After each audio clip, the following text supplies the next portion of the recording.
Welcome back to Worlds of Protheka audiobooks. And if this is your first time, be warned. Once you step into Protheka, you'll never want to leave. With beasts who will stop at nothing to protect the women they love, and women who are only just finding out what a real man can be, you'll lose yourself in the dark romance of these fantasy stories. To bring you these free full audiobooks, we have to listen to this platform's guidelines, and they say that Protheka's steamiest scenes aren't allowed.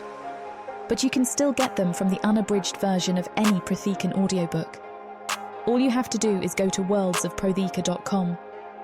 With promo code YouTube30, we're offering you the opportunity to get 30% off of any audiobook, ebook, or bundle. We appreciate you subscribing to the channel, as it makes bringing these free full audiobooks to you possible. Don't forget to like and comment to let us know what you think. Protheka's magic is eternal, and this story is just the beginning.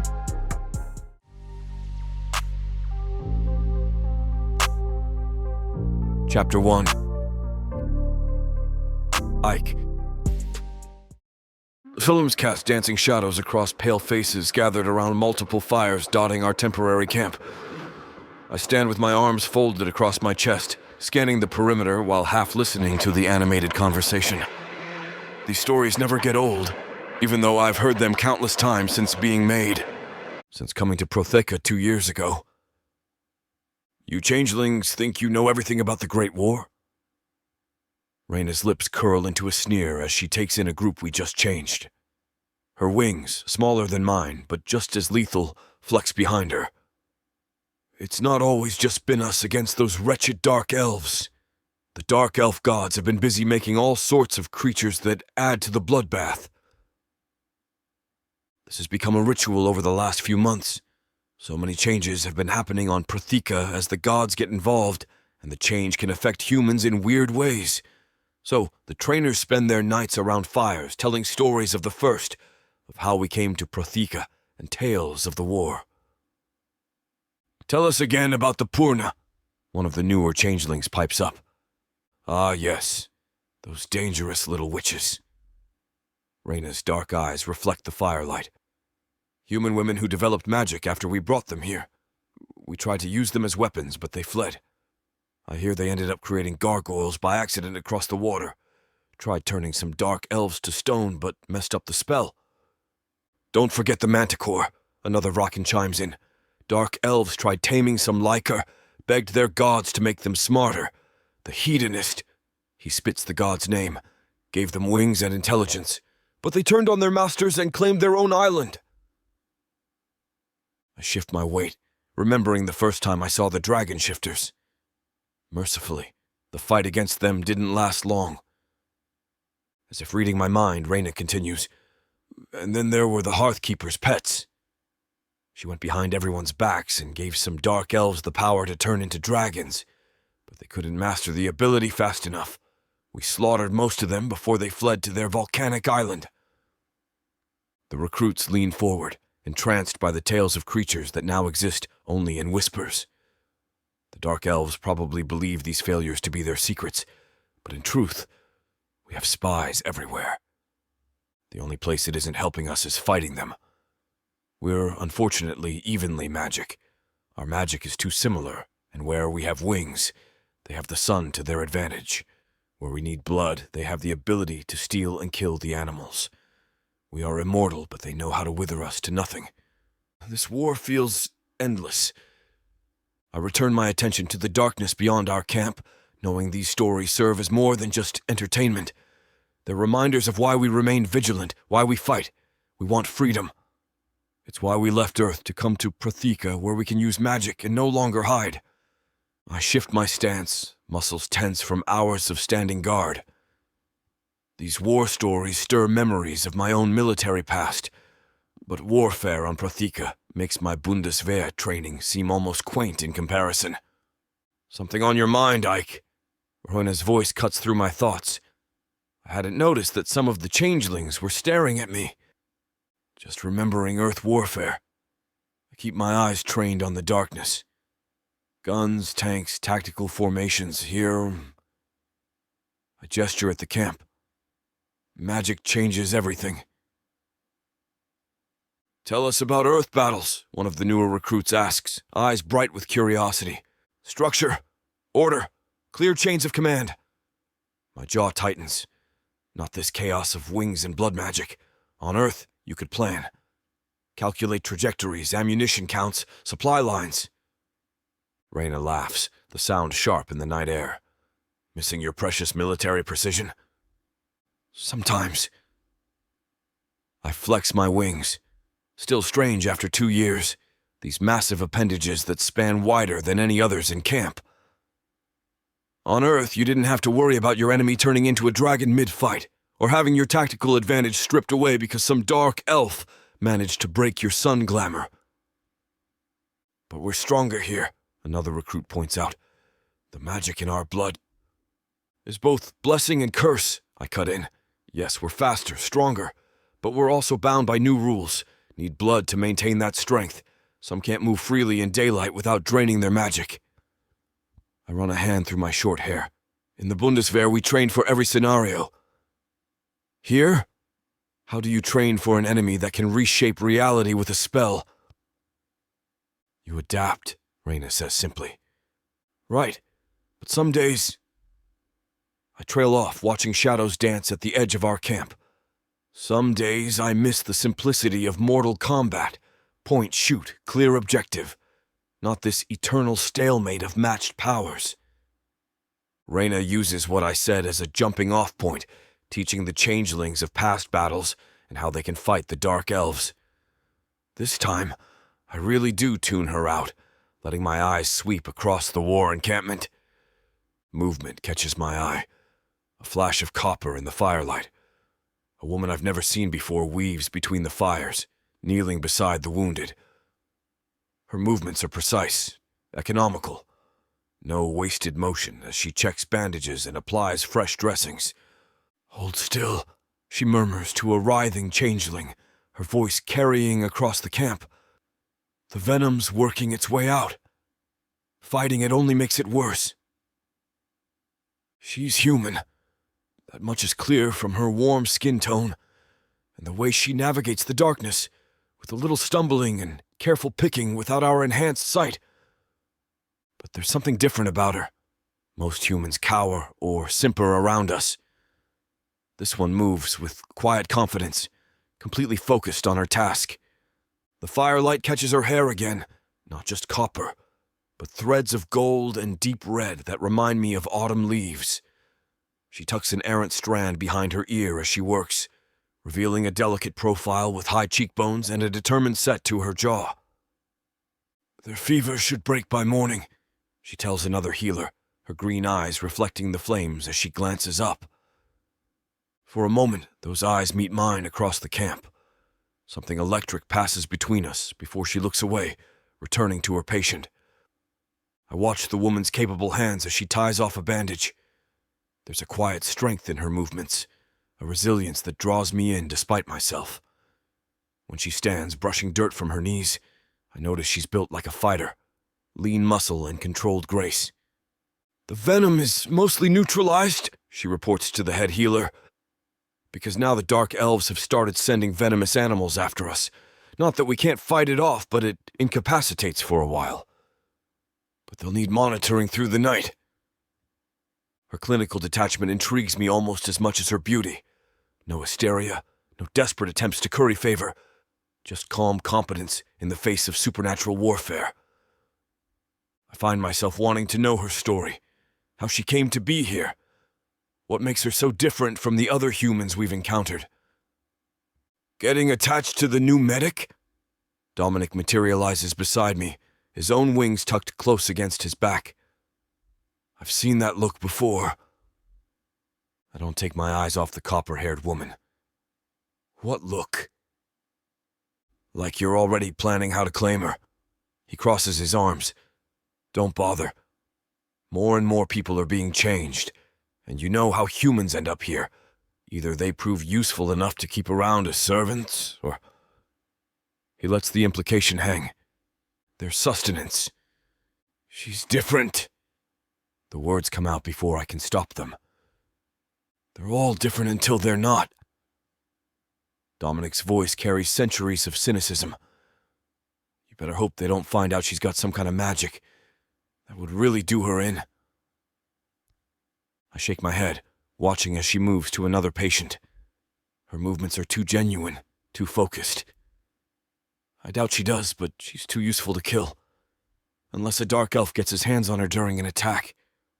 Sometimes I forget how much more fragile the humans are than us. Dominic's tone softens slightly. Listen, I get it. She's beautiful, she's capable. But we never know where these humans will end up. Better not to get invested. He sighs, looking around. To anyone, this is war, Ike. And I want to argue, but when he puts it like that, I can't. I've been trained as a soldier for a long time, and I know what happens in war. It's unpredictable. Still, something in my gut tells me this woman is different. The way she holds herself.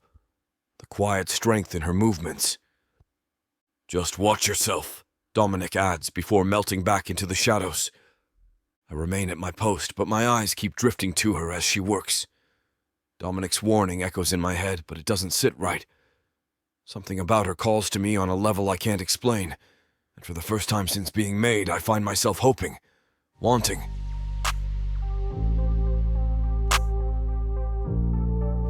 Chapter 2. May.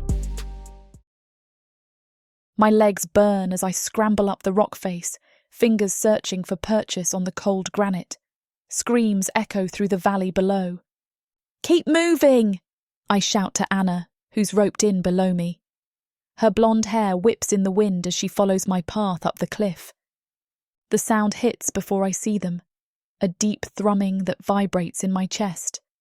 Dark shapes slice through the clouds above the Bavarian Alps, blocking out the afternoon sun.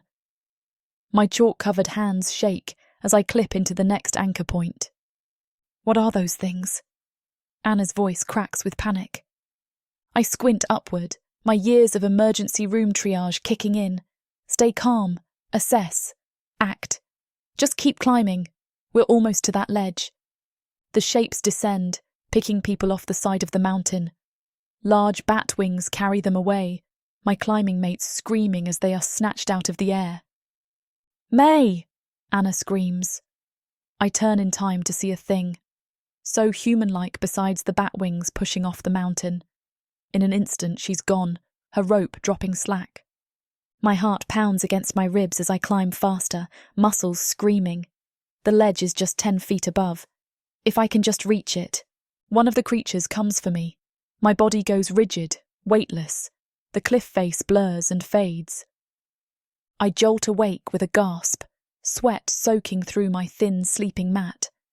My hands instinctively reach for climbing holds that aren't there, fingers cramping with phantom exertion. The tent's canvas walls press close in the darkness. I press my palms against my eyes, trying to push away the memory of that day 2 years ago. Of watching my climbing partners disappear one by one. Of how my experience on search and rescue missions had helped me evade capture longer than most. But in the end, it hadn't mattered. The Vraken took us all. The dream always stops at the moment of capture. Maybe my mind is protecting me from what came after. The screaming, the blood, the people changing or dying. My medical training had helped me survive as I tended to the changelings, helping increase their survival rate. The nightmare clings to me and I kick away from my bedroll. I roll onto my side, pulling my knees to my chest as I wait for my breathing to slow.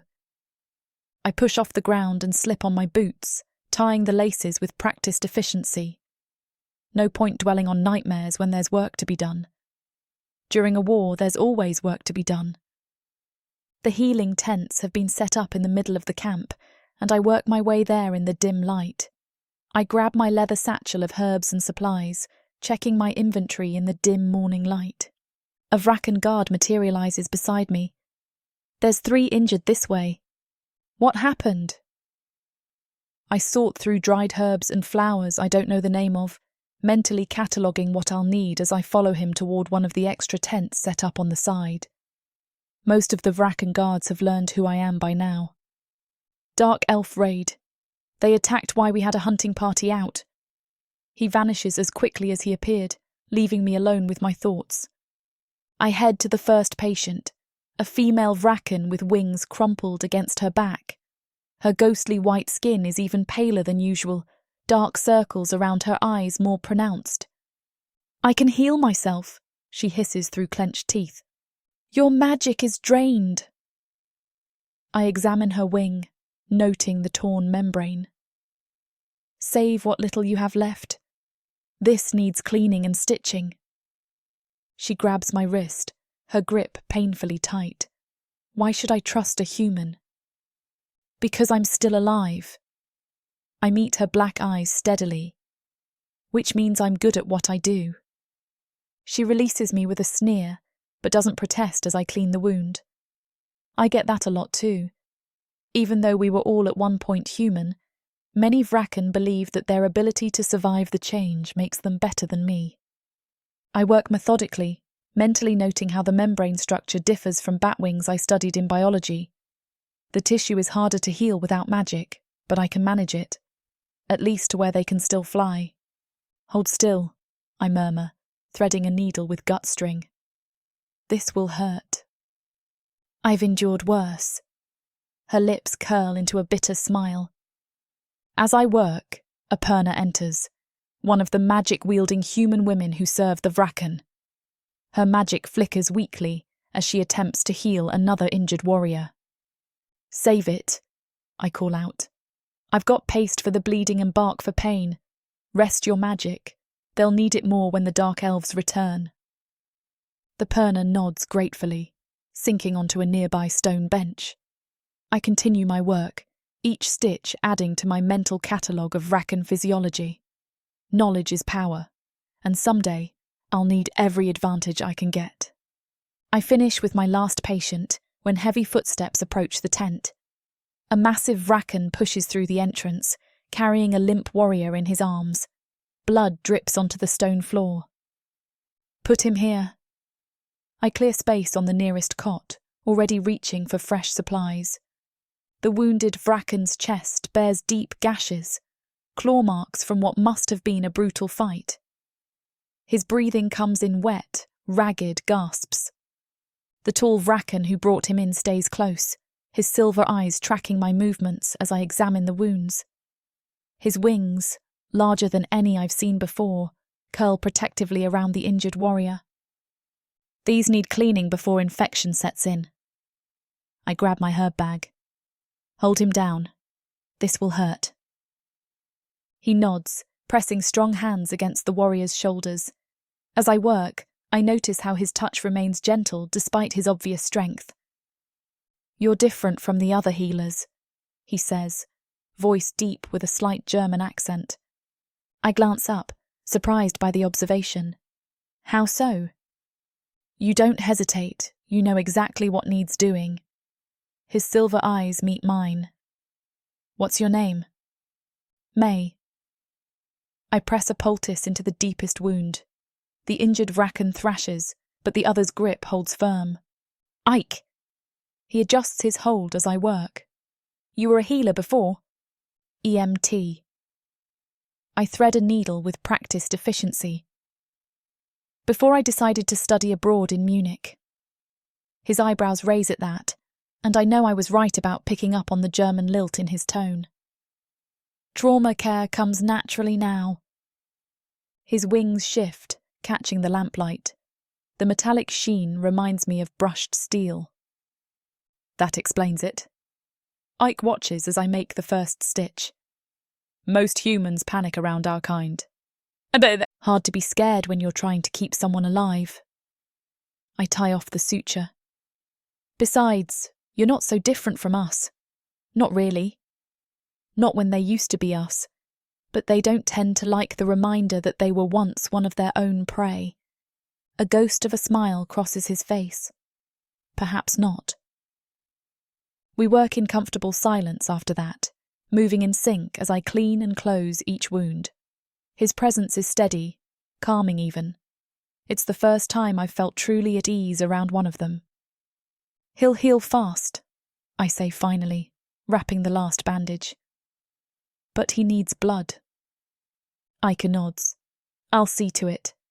He hesitates. Thank you, May.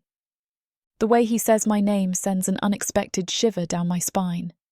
But I force myself away to see the next injured, and the next, always drowning out what's going on around me. When I finally catch a break, I go to clean my hands and instruments in a basin of water, trying to ignore how Ike's presence fills the tent. His wings catch the morning light now streaming in as he moves, and I catch myself staring at the way the metallic membrane shifts like liquid silver. You should rest. He steps closer, and I catch a whiff of leather and wood. You've been working for hours. I'm fine. I dry my hands on a cloth, hyper-aware of his proximity. There might be more wounded. The raids are done for now. His voice drops lower. Dark elves won't attack again so soon. I turn to face him, having to crane my neck to meet his gaze. This close, I notice flecks of darker grey in his silver eyes. My heart stutters. How can you be sure? Because I know their tactics. A muscle ticks in his jaw. I've studied them long enough. Right. I busy myself organising my supplies, needing distance from his intensity. Well, if you're certain, let me walk you back to your tent. It's not quite a command, but there's an edge of authority in his tone that makes my spine tingle. I know the way. He steps into my path. Humour me. We walk in silence through the camp that is now coming to life, shifts exchanging positions with the rise of the sun. I steal glances at him when I think he's not looking, noting how his wings fold against his back with fluid grace. This is dangerous, I remind myself. These brief moments of connection, the way my skin prickles when he's near, it all needs to stop. I don't know this Fracken, and yet he pulls a yearning out of me I don't understand. But I have a plan. The herbs I've been collecting, the information I've been memorising, the guard rotations I've tracked. I can't let attraction derail everything. Something troubles you. Ike's observation cuts through my thoughts. Just tired. The lie tastes bitter on my tongue. He catches my arm, his touch sending electricity through my veins. May. My name on his lips does things to my insides that I refuse to acknowledge. I pull away, hating how my body betrays me by wanting to lean into his warmth instead. Thank you for the escort. I duck into my tent before he can respond, before I can do something stupid like trace the sharp line of his jaw or ask what his wings feel like. I press my forehead against the cool stone wall, cursing myself. I can't afford to feel this way. Not about him. Not about any of them. But as I sink onto my bedroll, his silver eyes haunt me, and I wonder when did I start wanting for a Vraken. Chapter 3. Ike. We make it 2 more days without an attack. It's as close to peace as I've known in a while. But it couldn't last. The scent of something like pine mingles with wood smoke as I stride between the canvas tents. My wings flex against the pre-dawn chill, their metallic sheen catching the light from scattered campfires. A scout bursts through the tree line, wings folded tight against his back. Dark elf battalion approaching from the north, at least 200 strong. Alert the commanders. I grab my sword belt. Get everyone in defensive positions. The camp erupts into organized chaos. Warriors pour from their tents, weapons ready. I scan the terrain, dense forest to our east and west, clearing to the north, steep ridge behind us. Perfect. Form 3 ranks, my voice carries across the camp. Archers on the ridge. First rank, shields up. Second rank, spears ready. Third rank, keep those wings spread. We're using them as cover. A young Vraken lieutenant appears at my side. Sir, that's not our usual formation. Their magic can't hit what they can't see. I motion to the ridge. Get those archers in position. Staggered formation, 20 degrees apart. Maximum coverage. Purple fire erupts through the trees. The dark elves emerge like shadows, their elegant armor gleaming. They move in perfect unison, hands weaving spells. "Hold!" I bark as our warriors shift nervously. "Wait for my signal." The enemy advances. 300 yards, 200. Their magic crackles, ready to strike. "Archers, target their spellcasters first. Aim for the hands." 100 black-fletched arrows arc through the air. They're imbued with magic, some sent on fire or to explode or to always follow their target. The dark elves' perfect formation wavers as several of their mages fall. I suggested this so we didn't drain our magic so quickly. The sun does it for half our camp anyway. No sense in wasting what we don't need to. First rank, shields up. Both physical and magic pours out to create a barrier. Second rank, spears between the shields. Third rank, wings out, now. Our warriors' wings snap open, creating a wall of living armor behind the shield wall. The dark elves' magic splashes harmlessly against our defenses. Push forward. Keep those wings locked. Archers, maintain suppressing fire. Our formation moves as one, forcing the dark elves to retreat or be crushed against the tree line. Their elegant fighting style crumbles against our disciplined advance. "They're breaking!" someone shouts. "Keep formation!" I command. "Don't let them regroup!" Through the chaos of battle, a flash of midnight blue hair catches my eye. Nyx the First stands at the edge of the clearing, her wings spread wide. Something's off. Her usual fluid grace seems strained, her movements jerky. "Press the advantage!" I shout to my warriors before breaking formation. Purple flames erupt from a dark elf mage. She deflects them, but her counterattack lacks its usual devastating precision. Her wings tremble with the effort. I dispatch 2 dark elves blocking my path. "My lady, focus on the battle, Commander." Her voice carries its familiar steel, but sweat beads on her pale forehead. The markings on her skin pulse erratically, their glow dimming. A dark elf breaks through our lines, sword raised. I move to intercept, but Nyx waves me off. She meets his blade with her own, their weapons clashing in a shower of sparks. Her parry is slow, too slow. The elf's blade slices her arm. This isn't right. I've seen the First take on entire battalions without breaking stride. Now she's struggling with a single opponent? "My lady, fall back. Let me." "I said focus on your warriors, Commander." She bares her fangs, but there's strain in her face. The wound on her arm isn't healing as it should. The dark elf presses his advantage. Nyx stumbles, catching herself against a tree. Her wings droop, the tips brushing the ground.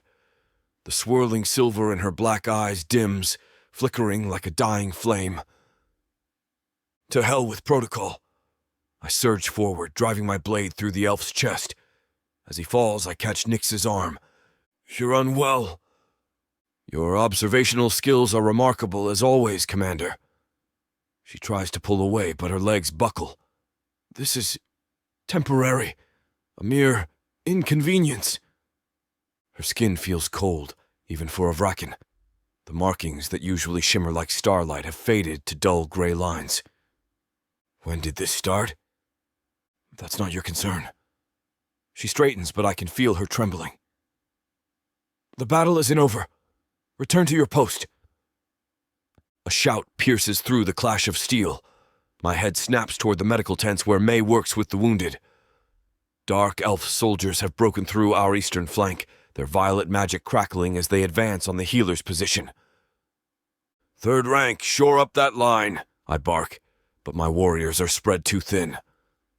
May darts between cots, helping injured Vraken to their feet. Her copper hair glints in the strengthening dawn light as she guides them toward the ridge. My chest tightens. She's too exposed. "Get those patients out!" Her voice carries across the field. "Anyone who can walk, help those who can't." A dark elf raises his hands, purple flames gathering at his fingertips. I launch myself forward, wings propelling me across the battlefield. The spell releases just as I tackle May behind a supply cart. Magic scorches the ground where she stood moments before. I had that under control. She pushes against my chest. Clearly. Blood trickles from a cut on her cheek. My fangs lengthen at the scent, protective rage surging through me. The patients are being evacuated. I risk a glance over the cart. More elves pour through the gap in our lines. Stay behind me! Like hell, I have wounded to tend to. A spell hits our cover, splintering wood. I pull May closer, shielding her with my wings. The wounded won't matter if you're dead. Lieutenant, I call to another Vraken. Take half the reserve force and seal that breach. The rest with me. We're protecting the medical area. May squeezes my arm. There's a cache of healing potions in the main tent. We can't let them get those. My warriors form up around us. Clear a path to that tent. Nothing gets through. We advance in tight formation. My sword finds dark elf flesh as spells crash against our defenses. May stays close, darting out only to drag injured soldiers to safety. Each time she leaves my reach, my muscles coil tighter. A dark elf breaks through, blade swinging for her throat. They've taken to targeting humans, which I will say is smart. It's how we replenish our ranks, after all. I catch his sword with mine, metal shrieking. Touch her and die. I drive my knee into his stomach and finish him with a brutal slash. May darts to another fallen warrior, her hand steady as she applies pressure to his wound. My fingers tighten around my sword hilt as the soldier grabs her wrist, delirious from blood loss. Easy. She pries his fingers loose. I need to clean this before... A blast of magic shatters the ground beside us. I pull her behind me, wings spread wide. Work faster. Maybe if someone stopped hovering. Maybe if you'd stay in one spot. There are people dying. I don't point out we don't die. Though I guess being reduced to a shriveled body and a thoughtless mind was worse. That's what would happen to the wounded left in the sun, or stolen by the elves. The wounded soldier moans. My jaw clenches as May returns to him, her gentle touches making my skin crawl. It's irrational. She's a healer. This is her job. But my fangs still lengthen when she leans close to examine his injuries. Commander! An elder of Vraken materializes beside me, her wings a deep obsidian. Interesting defensive strategy. I grunt, dispatching another dark elf trying to breach our perimeter. It's working. Indeed. Her knowing smile sets my teeth on edge. Though perhaps your attention is... divided. May's voice cuts through the chaos. I need bandages from the supply tent. I'll cover you. I move to follow, but the elder's wing blocks my path. Allow me to secure the perimeter. Your healer clearly requires escort. I bare my fangs but can't argue. We sprint between pockets of fighting, May's movements matching mine as if we've trained together for years. She ducks when I swing, steps where I step. It's like a deadly dance, and she keeps perfect time. Left. She shoves me aside as magic crackles past. I spin, taking out the attacker while she grabs supplies. Behind you! I call. She drops, rolling under a blade as I drive my sword through the elf's back. The elder watches from above, amusement clear in her eyes. Other Vraken pause in their fighting, gazes drawn to our synchronized defense. Got everything? I ask as May stuffs bandages in her bag. Almost. She reaches for a shelf of potions. Another soldier calls out in pain. Go! I know you're twitching every time I touch someone else. I'm not. Please. Your fangs are showing. Then hurry up, I snap. This time, she does.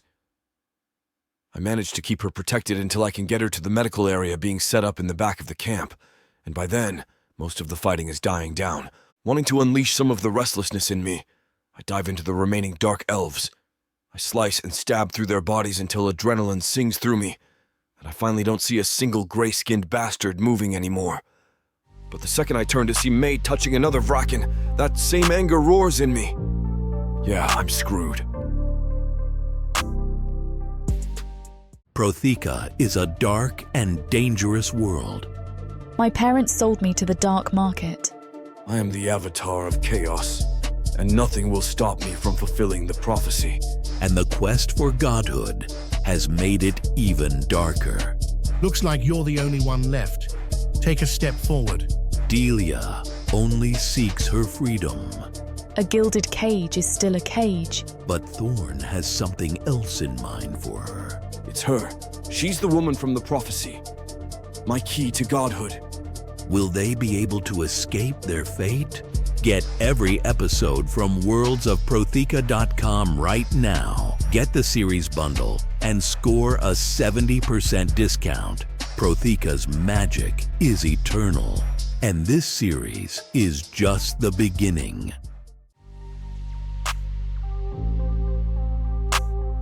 Chapter 4. May. I stare at the nearly empty supplies of our makeshift infirmary, my fingers trailing over the few remaining dried herbs. The bloodroot stocks are critically low, and we're completely out of feverfew. Or at least that's what I've started naming the plants. A patient groans from one of the cots behind me, reminding me exactly why we can't wait for the next supply run. The head healer's tent sits behind the massive medical tent. My hand moves to the flap before I pause. Healer Thora, I call out instead. Enter! Healer Thora's gravelly voice carries through. I push inside, squaring my shoulders. We need to gather more medicinal herbs. The wound infection rate will spike if we don't restock bloodroot soon. She peers at me with a scrutinizing look. The forest edge is crawling with hostiles. I know the risks, but we're out of options. I can identify what we need quickly before I'm seen. She seems to process this for a moment. Very well. I'll assign you protection. She hands me a small item, which I've learned means that she's identifying she talked to me. Since we came from another planet, pen and paper weren't exactly on our packing list. Go find Brynda. She'll provide someone suitable. My heart hammers as I make my way to the military tents. The flaps are pinned open, voices drifting out. Hello! I hover in the doorway, the item clutched in my hand. Brynda looks up from where she's bent over a cobbled-together diagram with... My breath catches. Ike. Of course he's here. The universe clearly hates me. What is it, healer? I hand her the item, very carefully not looking at Ike's towering form, or the way his wings shift in my peripheral vision. Healer Thora sent me to ask for an escort. I swallow as she stares at me. To gather herbs. Herb gathering? Her eyebrows rise. Outside the perimeter. We're critically low on several essential medicines. She grunts, considering. Bauer, you'll escort her. Your patrol shift just ended. You know the terrain. My stomach does a complicated flip. Ike's silver eyes lock onto mine, his expression unreadable, but I see the pale pink of his lips. I want to protest, to say he needs to feed, but maybe this will give him the chance. Or maybe there's nothing left to feed. I've heard there's rationing going on with the dark elves killing everything they can find to weaken the Vrakan forces. When do you need to leave? His deep voice shouldn't affect me the way it does. As soon as possible. Before we lose the daylight. He nods once, wings folding tighter against his back. I'll meet you at the eastern perimeter in 15 minutes. Great. Just great. Hours alone in the forest with the one Vrakan who makes my pulse race and my tongue tie itself in knots. This should be fun. I kneel beside a patch of silvery leaves, careful to keep my movements slow and deliberate. This is moonvein, I explain, gently touching the delicate plant. The sap works better than any painkiller I've ever seen. Ike circles the small clearing, wings extended. His eyes scan the tree line. And you learned this since arriving. Trial and error mostly. Though some plants here look similar to ones back home. I dig carefully around the base. These roots are what we need. He moves closer, and I try to ignore how his presence makes the hair on my neck stand up. As an EMT, you used herbs. I placed the roots in my satchel, ignoring the way my body reacts to the fact that he remembered that about me. We still had to learn it in training. In case. It actually came in handy some. I spot another cluster of herbs. Oh, thank God, black spine. The thorny one. Helps prevent infection. I pull on thick gloves. What about you? Before all this, his wings rustle. Special Forces, KSK. I pause my harvesting. German military? That explains the accent. Yeah. He moves to check another section of the perimeter. Made tactical sense to change soldiers, I guess. We understand combat strategy. Must have been quite the adjustment. I carefully wrap the black spine. Going from human special forces to... I gesture vaguely at his wings. Less than you might think. Still protecting people. Still fighting. He stops, head tilting. After a moment, he relaxes. Just a deer heart. There, I say, spotting a patch of iridescent flowers. Dream bloom, perfect for sleep drafts. As I harvest, I ask, did you choose this? Being changed? His silence stretches so long I think he won't answer. Finally, he says, better than the alternative. They don't keep prisoners in Syria. I nod, understanding. The Vraken went all over Europe and parts of Western Asia to take people without being noticed. Neither do most Vraken. Some of us remember being human. His voice is quiet. Makes a difference. I stand, brushing dirt from my knees. That's why you got stuck with herb gathering duty? Because you remember. The corner of his mouth twitches. Because I won't kill you at the first nick from a thorn. I can't help but laugh. Good to know. As I turn back to my collecting, I hear it. A twig snaps, too sharp, too deliberate.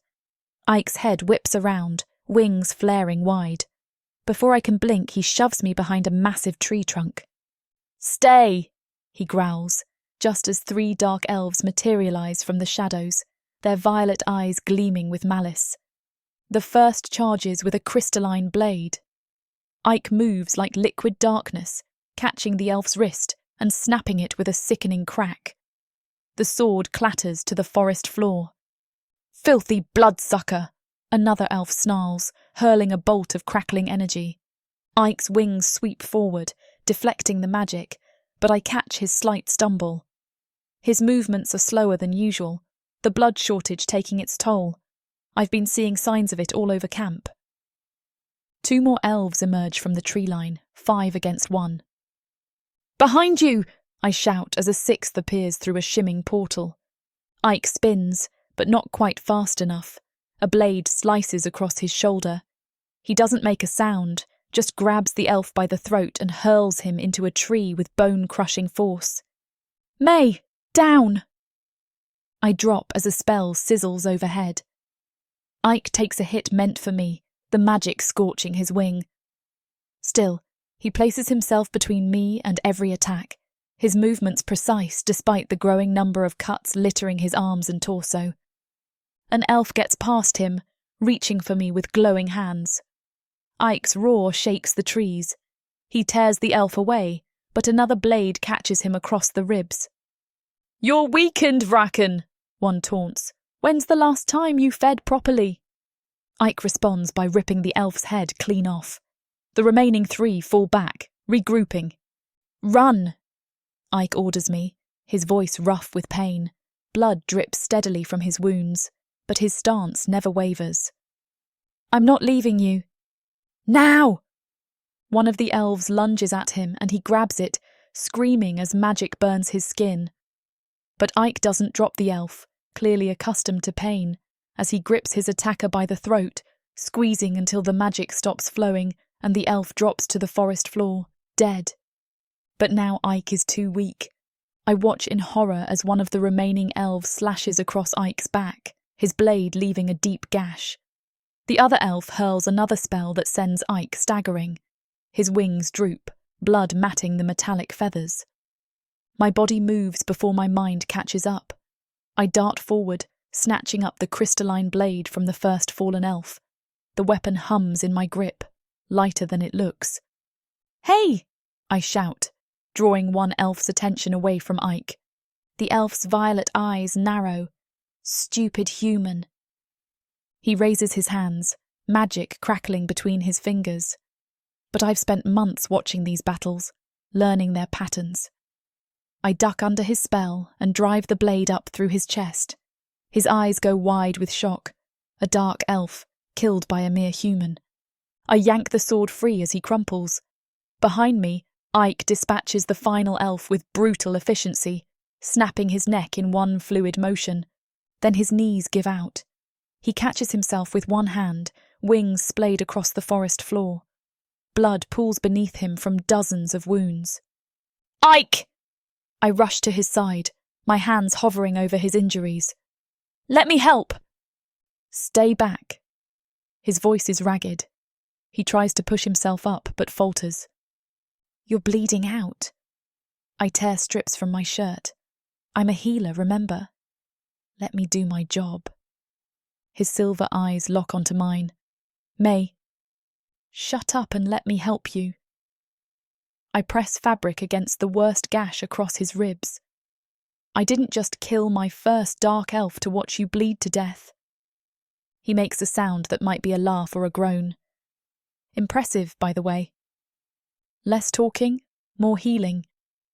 I work quickly, using what's left of my shirt to bind the wounds I can reach.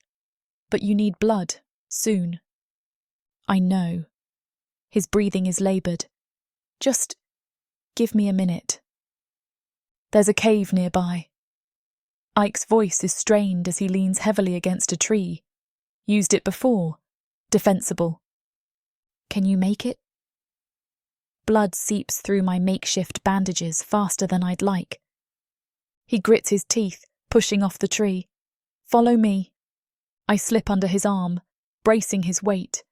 His wing curves around me instinctively, creating a dark canopy overhead. The cave entrance is barely visible, tucked between moss-covered rocks. "Here."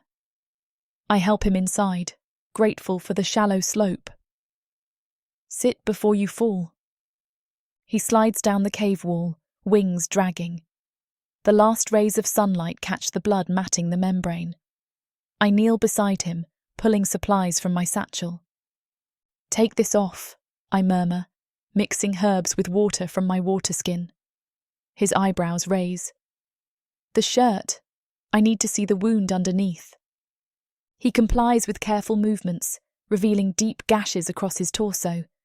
I clean each one methodically, trying to ignore how his muscles tense under my touch. "The magic burns are worse," I say, dabbing moonvein sap on the angry red marks. "They're not healing like they should." "Low on blood." His voice is rough. "Everything's slower." I press fresh bandages against his ribs, hyper-aware of how close we are. "When's the last time you fed properly?" "Weeks." His silver eyes fix on me. Supply lines are cut. Dark elves are burning and killing everything they can't use. Especially if we can. My hands still on his chest. "You need blood." "I know what you're offering." His jaw clenches. "Don't." "You'll die." "I'll heal, eventually." "Not before the dark elves track us." I sit back on my heels. "I'm offering, as your healer." His laugh is bitter. Is that what we're calling it? Heat floods my cheeks. What's that supposed to mean? "Your heart rate spikes every time I'm near. Has nothing to do with fear." His eyes drift to my neck. Makes it harder to resist. "Then don't." The words slip out before I can stop them. The cave falls silent except for our breathing. And I'm shocked to find that I want him to give in to this thing between us. Just like I do.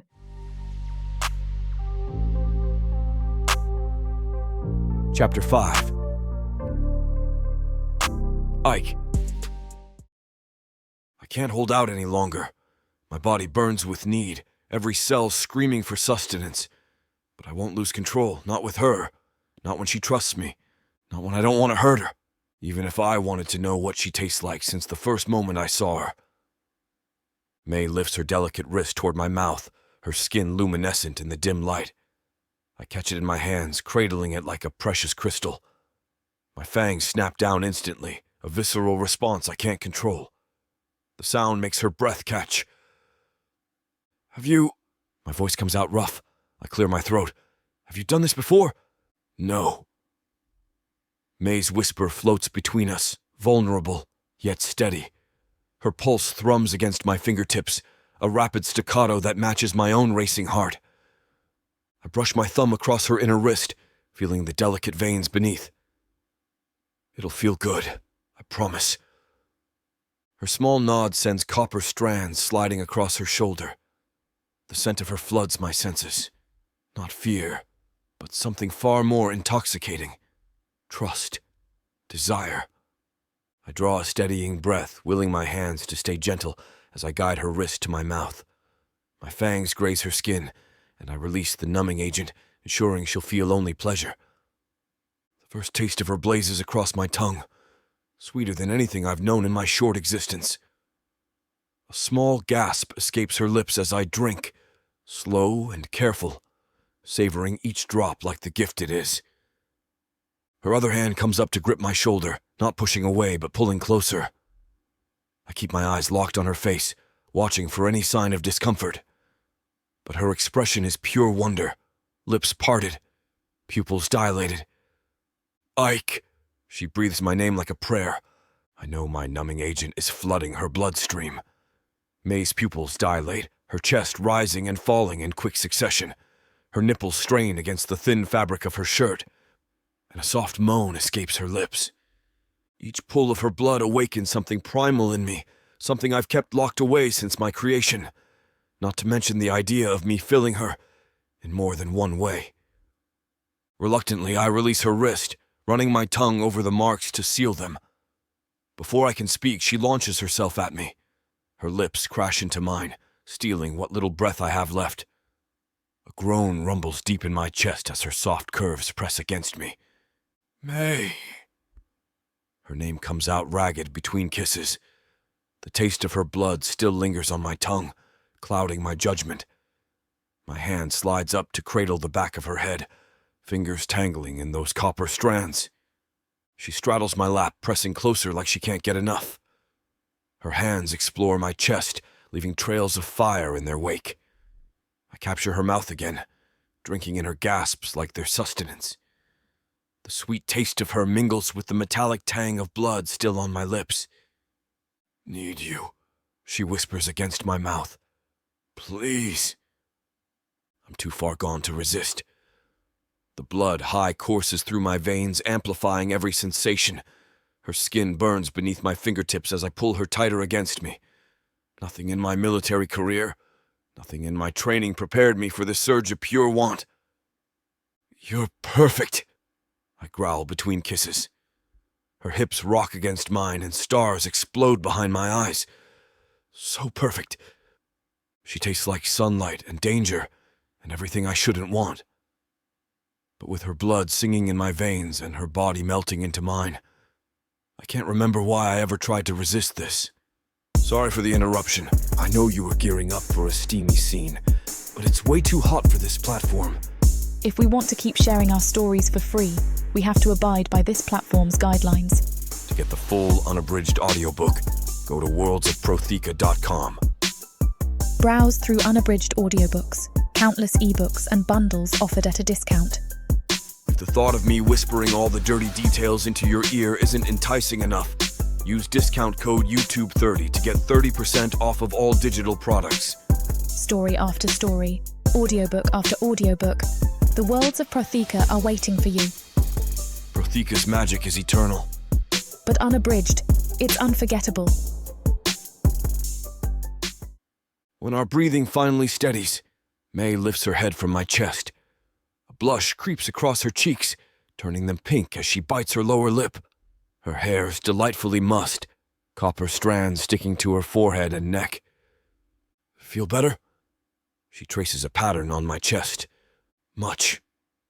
I can't help the grin that spreads across my face. I haven't felt this good since... ever.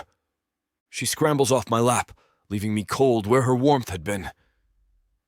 My hands twitch with the urge to pull her back, to keep her close, to taste more of her, to feel her come undone around me again. But now's not the time. We've been gone too long already, and the forest is not kind. May gathers her scattered clothes, pulling them on with quick, efficient movements. We should head back to camp. Yeah. I dress quickly, adjusting my weapons belt. The walk back is quiet, but charged with unspoken words. When we reach the edge of camp, something feels off. Soldiers rush about with more urgency than usual. What's going on? May asks as we approach the war tent. Inside, chaos reigns. Many of the older Vraken are gathered discussing as runners dart in and out with messages. Raziel's face is grim as he turns to us. The first is gone. Ice floods my veins. Gone how? No one knows. Her tent was empty at dawn patrol. No signs of struggle, no tracks. He spreads his hands over the map. Just... vanished. I think back to the battle, to the way she seemed to be slower, her magic weaker. The look in her eyes. Not fear exactly, like she expected it. Could she have been taken? May's voice is quiet beside me. Or left on her own, I mutter. Both options are equally disturbing. The first isn't just our leader. She's the foundation of everything we are. If someone managed to overpower her, or if she abandoned us... Search parties, I ask. Voss shakes his head. Already out. Nothing yet. My jaw clenches as I think it over. Strategic withdrawal or forced disappearance. Either way, we're vulnerable without her. And something tells me this is just the beginning. Chapter 6. May. The air crackles with tension as dozens of Vraken gather in the makeshift war camp. Fires cast dancing shadows across pale faces, their dark eyes reflecting the flames like obsidian mirrors. Long hair whips in the evening breeze, some pure white, others in shades of midnight and storm clouds. We must send search parties to the Dark Elf territories, a winged Vraken named Tara demands, her voice carrying across the clearing. The first could be their prisoner. And risk more of our people. Another steps forward, his lips stained crimson from a recent feed. The Dark Elves want exactly that, to draw us out, weaken our numbers further. I hang back near the edge of the gathering, trying to blend into the shadows between two silk tents. The Vraken barely notice my presence anymore. I'm just another human to them, basically cattle. Someone must convene! Someone shouts from the crowd. Who?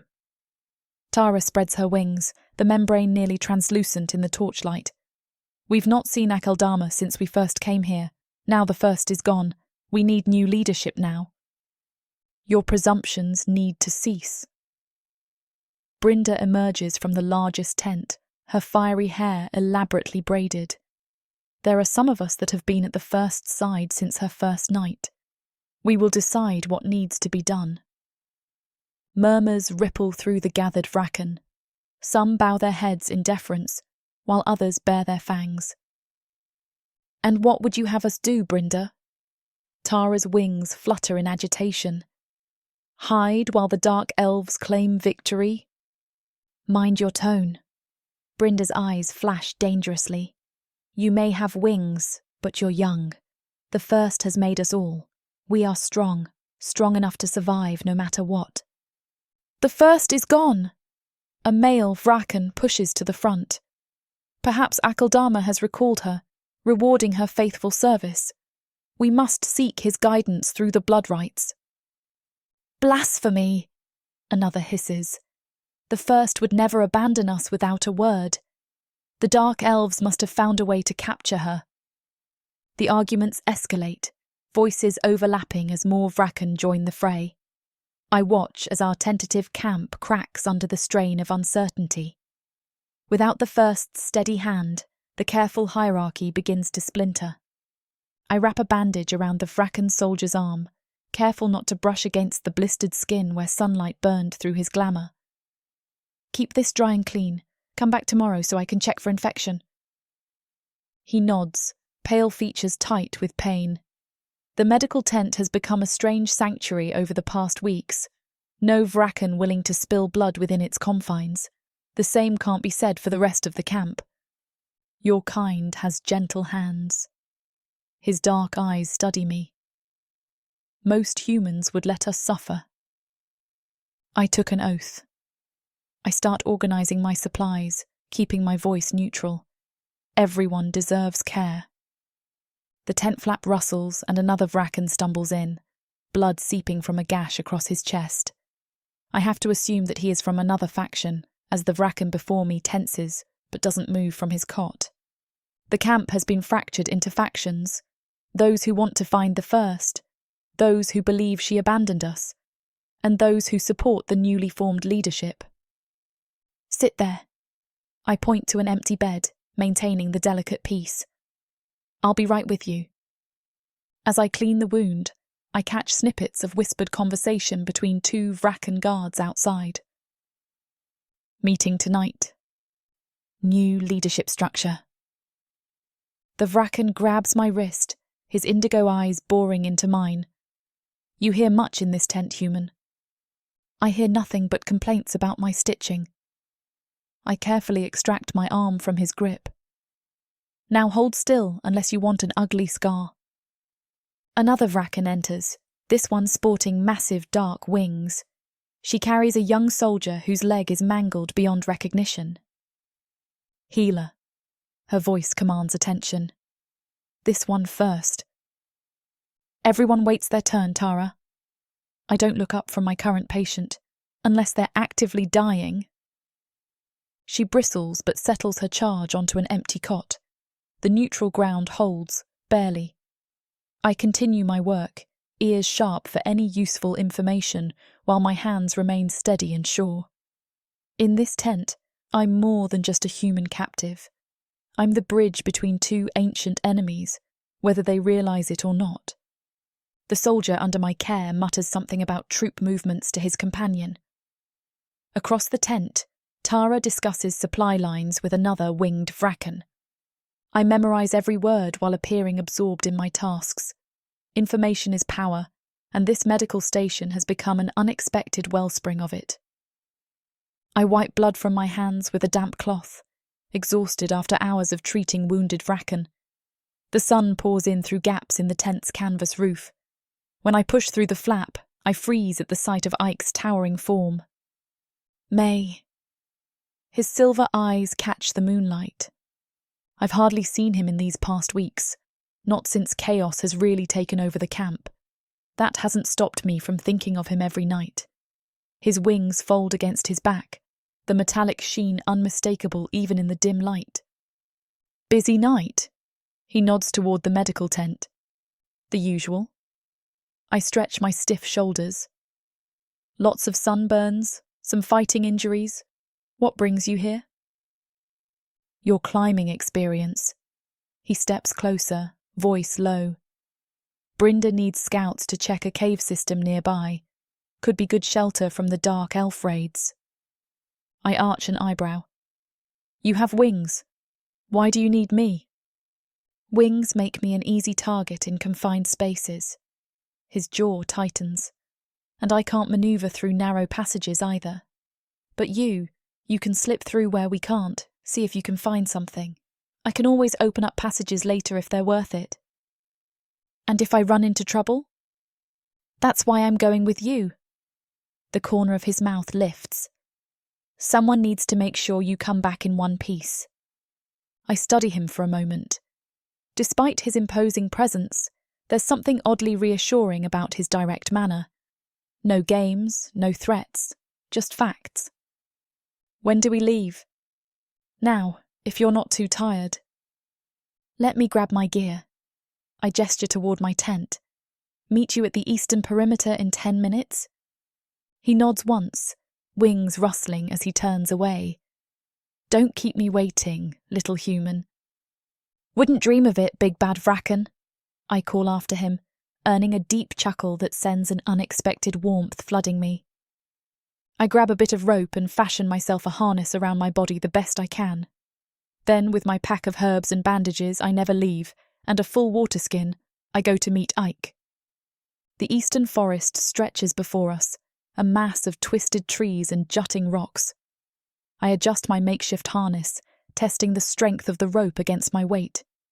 The familiar motions bring back memories of scaling cliff faces in Colorado. This way! Ike's wings twitch as he leads us deeper into the woods.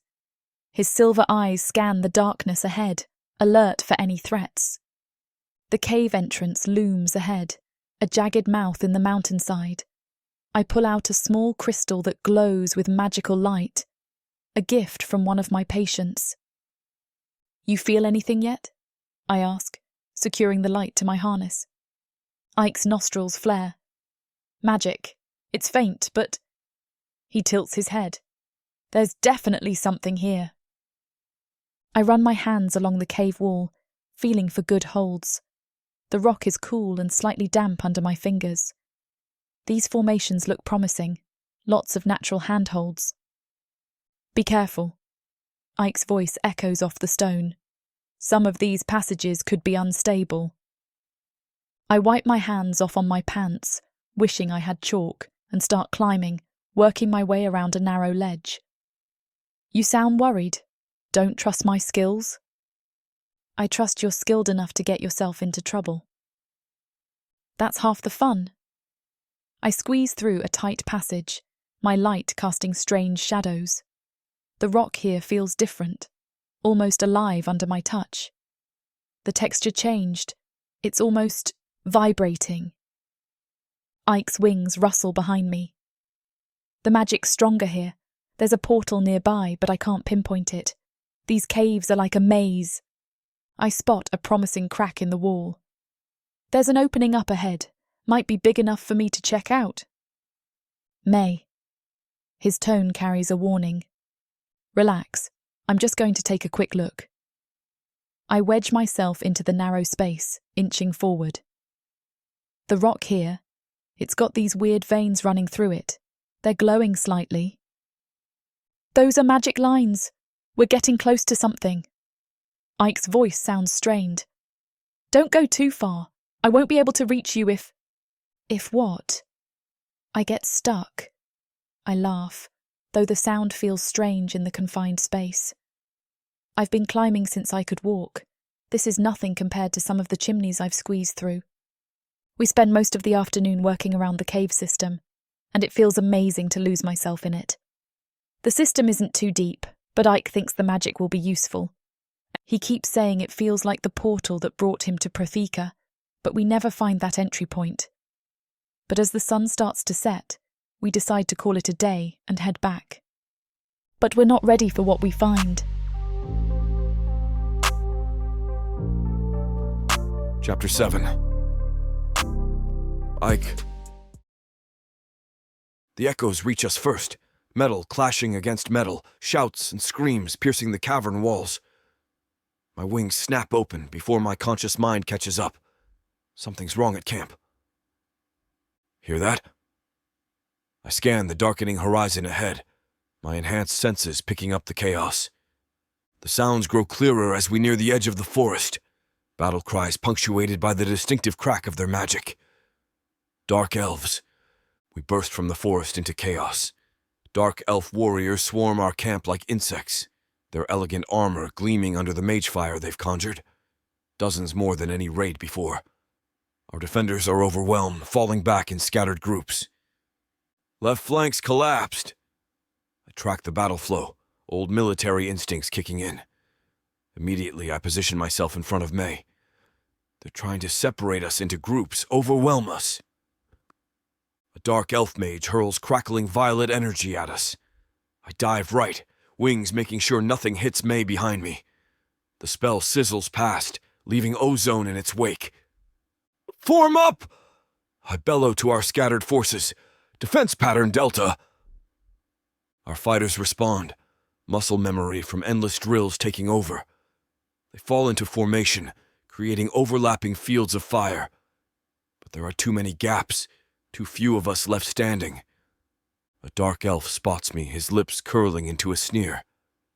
The aberration shows itself. His blade ignites with ethereal flame. Your kind should have stayed buried. I bare my fangs. The battlefield narrows to just him and me as I get ready to fight. His fancy swordwork means nothing against the combat experience flowing through my veins. You brought enough friends this time. I gesture at his forces. Finally learned you can't take us one-on-one? His composed mask cracks. He lunges, blade singing through the air. I sidestep, wings spreading for balance, and to block May. All around us, the battle rages, magic flashing, steel ringing, warriors crying out in pain and fury. This is no ordinary raid. They mean to end us. The dark elf's blade whistles past my ear. I grab his wrist, twist, bone snaps. His sword clatters to the ground. One punch caves his chest plate inward, sending him sprawling. Behind you! May's warning cuts through the chaos. I spin, catching another attacker's blade on my forearm guard. May darts in, striking the elf's knee with practiced precision. The joint buckles. I finish him with a sharp blow to the temple. You are supposed to stay behind me. My eyes scan for more threats while keeping May in my peripheral vision. You're welcome. She pulls a throwing knife from her belt. The blade finds its mark in an approaching mage's throat, disrupting his spell. A booming laugh cuts through the battlefield noise.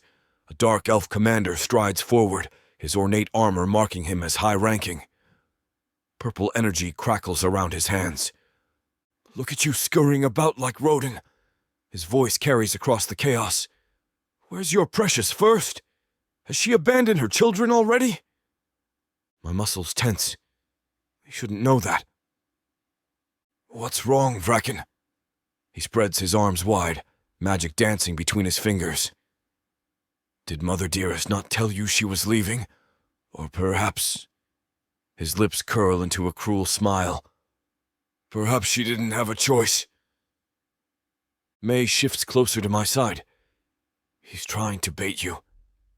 I know. I bare my fangs. But he knows something. They have spies, I'm sure, but this was a secret I hate them knowing. The commander's eyes gleam with malice. Come now. Surely the first's pets deserve to know what happened to her.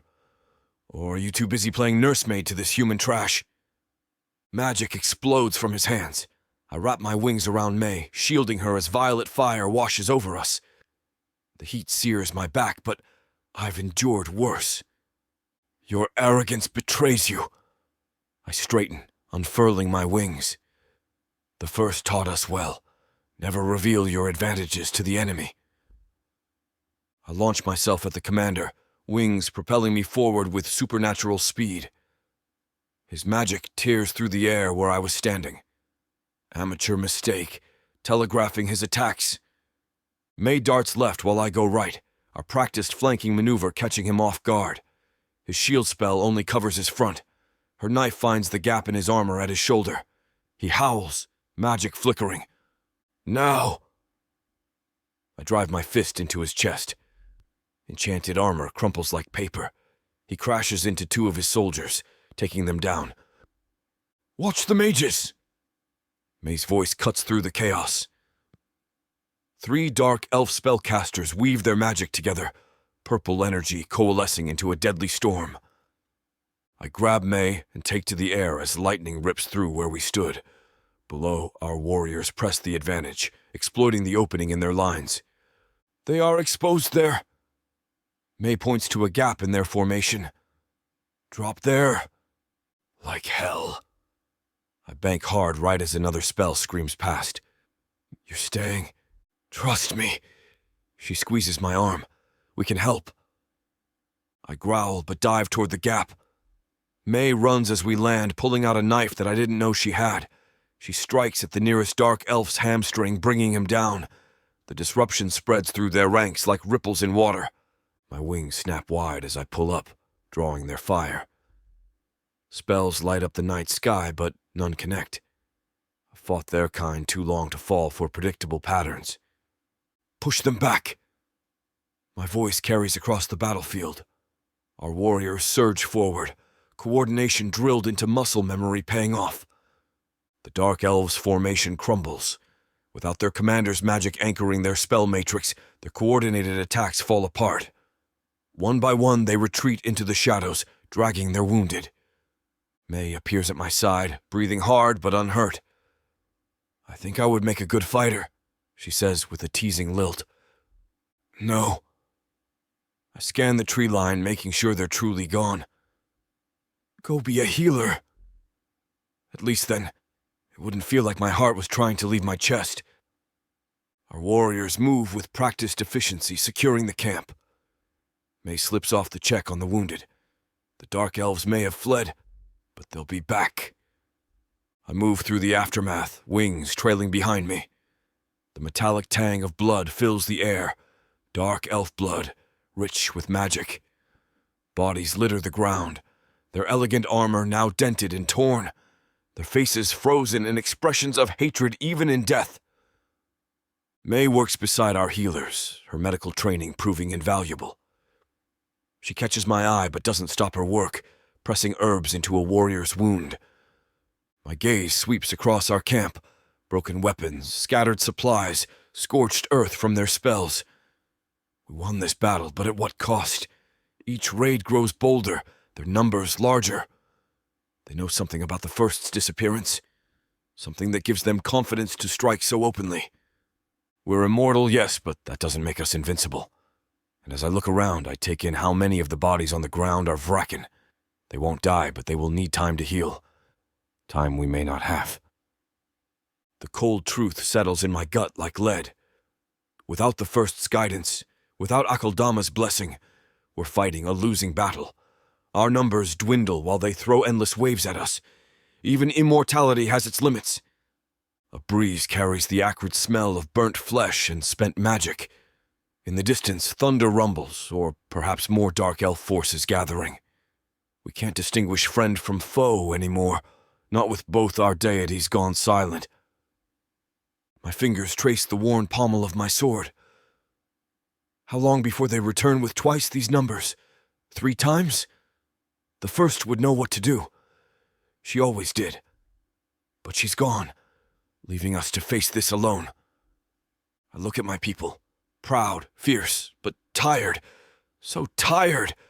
We can't keep fighting like this, not when every victory feels more like a defeat. Not when we're losing pieces of ourselves with each raid.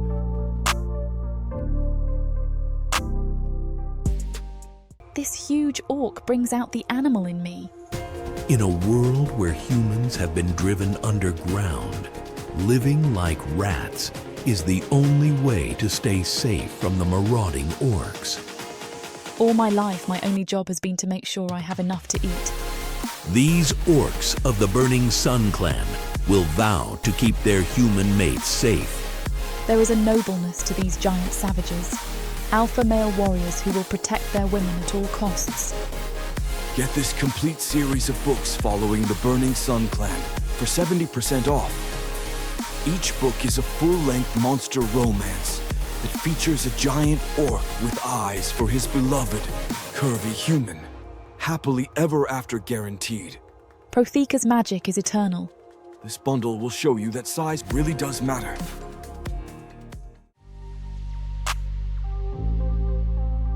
Chapter 8. May. The iron-rich scent of blood fills my nostrils as I press a cloth against a Vraken warrior's wound. His alabaster skin has turned an angry red around the gash, courtesy of a dark elf blade that caught him during the latest skirmish. Hold still. I dab at the edges of the cut. Even in the dim light of the tent, the wound glistens wetly. Outside, voices rise in heated debate. The camp hasn't known peace since sunrise, when another search party returned empty-handed. The First wouldn't abandon us, A female voice cuts through the air. She's being held captive. We need to mount a rescue. With what army? Another voice interrupts. Half our warriors are wounded and the dark elves grow bolder by the day. Better to strike now. A deep voice rumbles. While they think us weakened. Hit their settlements, burn them to ash.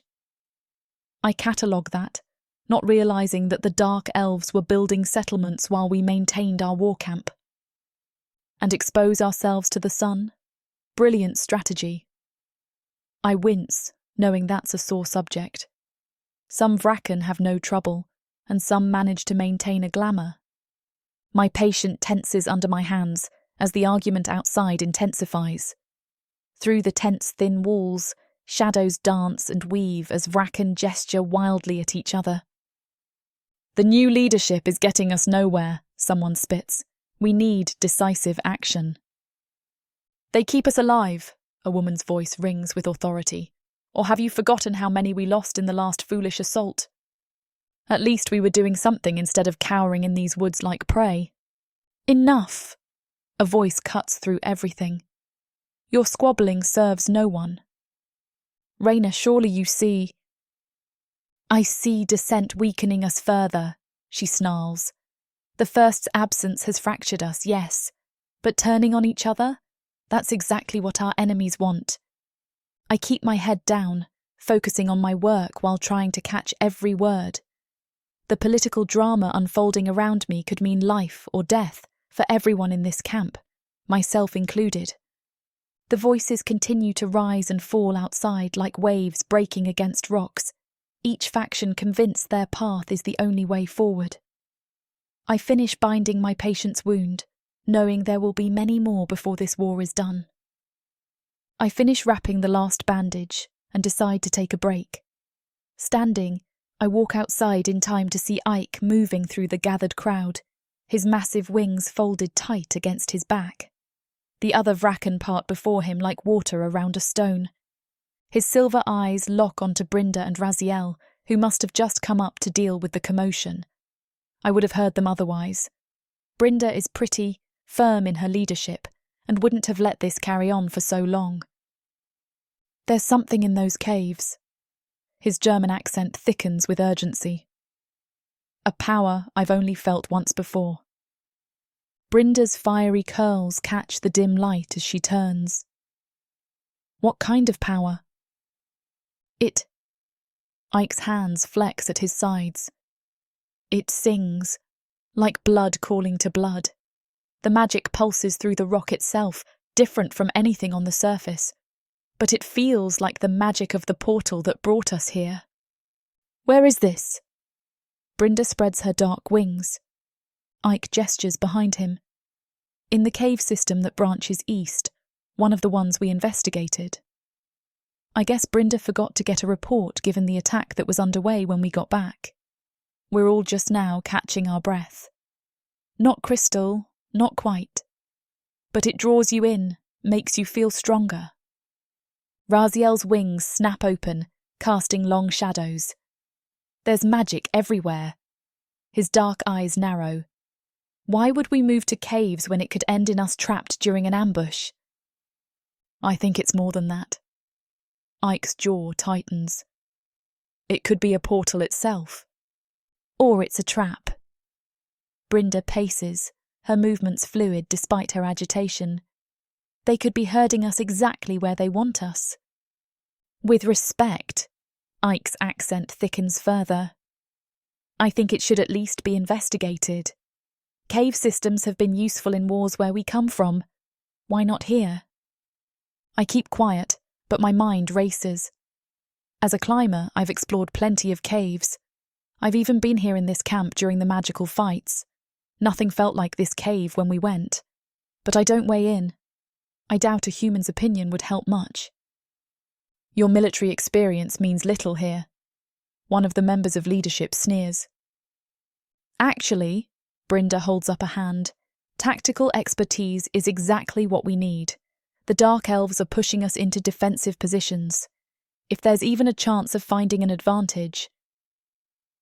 We don't have to take the whole camp, Raziel agrees. We could just investigate, They start to murmur among each other, talking of a small excursion group, of possibilities and reading the camp to split. It seems they've made their decision when Ike speaks again. "I want May to come with us." His words snap their attention to me. "A human?" Brynda scoffs.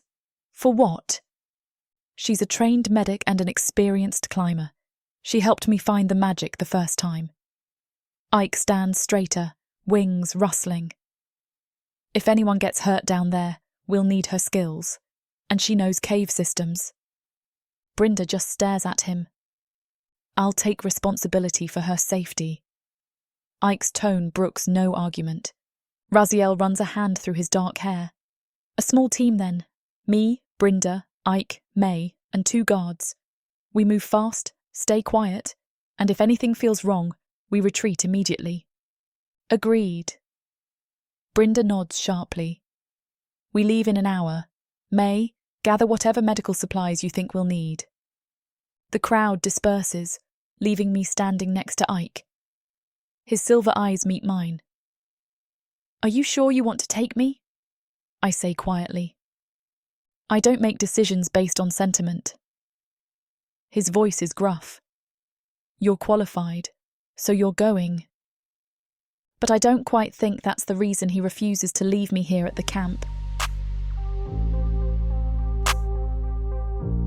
Chapter 9. Ike. Light filters through the canopy as we leave the camp. Raziel and Brynda are ahead of me and Reyna and Dominic behind. May stands close to my side, her copper hair catching the silver light. The urge to keep her near pulses through my blood. Looks like we could make the flight in half an hour. Raziel's voice carries across our small group. His dark wings fold against his back as he surveys the surrounding forest. "As long as everyone can do that." I look to May. "Do you mind if I carry you?" She shakes her head and I give Raziel a nod. He scans the others, but those of us with him all have strong wings and a good glamour. I stop, having May move her pack so it rests against her chest, and I wrap my arms under her legs and behind her head, cradling her against me. She feels so perfect, and I breathe in her scent. "Is this okay?" she asks as she shifts her arms around my neck, and I nod. "Hold on tight." Her eyes flash with a hint of wariness just as I push off the ground, my wings beating as we take to the sky. I didn't carry May last time because I didn't mind the long walk with her, and unlike some Vraken, I prefer being on the ground. Maybe the whispers that I'm too human are true. May gasps as we launch through the air, her hands digging into the back of my neck, and I chuckle, my wings opening and leveling us out. Never flown, I guess. "Do you see wings on my back?" she snaps. I try to suppress my laughter this time, but as I fly, she slowly relaxes, twisting to watch everything below. I study her face, loving having her this close up. We haven't had a moment like this since we met, and I'm savoring what little I can get. The forest thins as we head east, giving way to rocky terrain. The magic pulses stronger with each step, a familiar tingle that sets my teeth on edge. May notices my tension. "You feel it already?" Her whisper barely carries. "Jaw, get stronger near the caves." My wings twitch, responding to the energy, like static before a storm. Raziel signals a halt ahead. The rocky outcropping looms before us, its jagged face piercing the sky. The entrance is a slash of deeper black against the stone. "Magic's thick here." Raziel moves forward, his ancient eyes narrowed. "I see what you mean. Ike?" "It feels raw," Brynda says, hovering beside him. "Untapped." I set May down gently as we land, my hands lingering longer than necessary. The cave mouth yawns before us, darkness spilling out like ink across the rocky ground. Raziel steps forward. "Ike, Brynda, you're with me. We'll check the portal." He turns to the others. "The rest of you stay here. Keep watch." My jaw clenches. Leaving May exposed even with guards sets my teeth on edge. but I know better than to challenge Raziel's command. May catches my eye. Go, we'll be fine. I nod and follow Raziel into the cave, Brynda close behind. The darkness swallows us, but our eyes adjust quickly. The stone walls pulse with veins of magic, casting a faint blue glow. This way. I point left where the magic feels strongest, like pins pricking under my skin. Brynda's wings rustle in the confined space. The energy's different here. Older. More concentrated, Raziel agrees, running his hand along the wall. Like it's been building. We wind deeper into the cavern, following the strengthening pulse of magic. The air grows thick, heavy with power that makes my wings twitch. There. I stop at an intersection of 3 tunnels. The middle passage thrums with energy. Brynda steps forward, her hands raised. Magic flows from her fingers, illuminating the air. I can almost see it. Raziel moves beside her, adding his power to hers.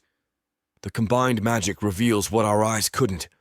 A slight shimmer in the air, like heat waves rising from summer pavement.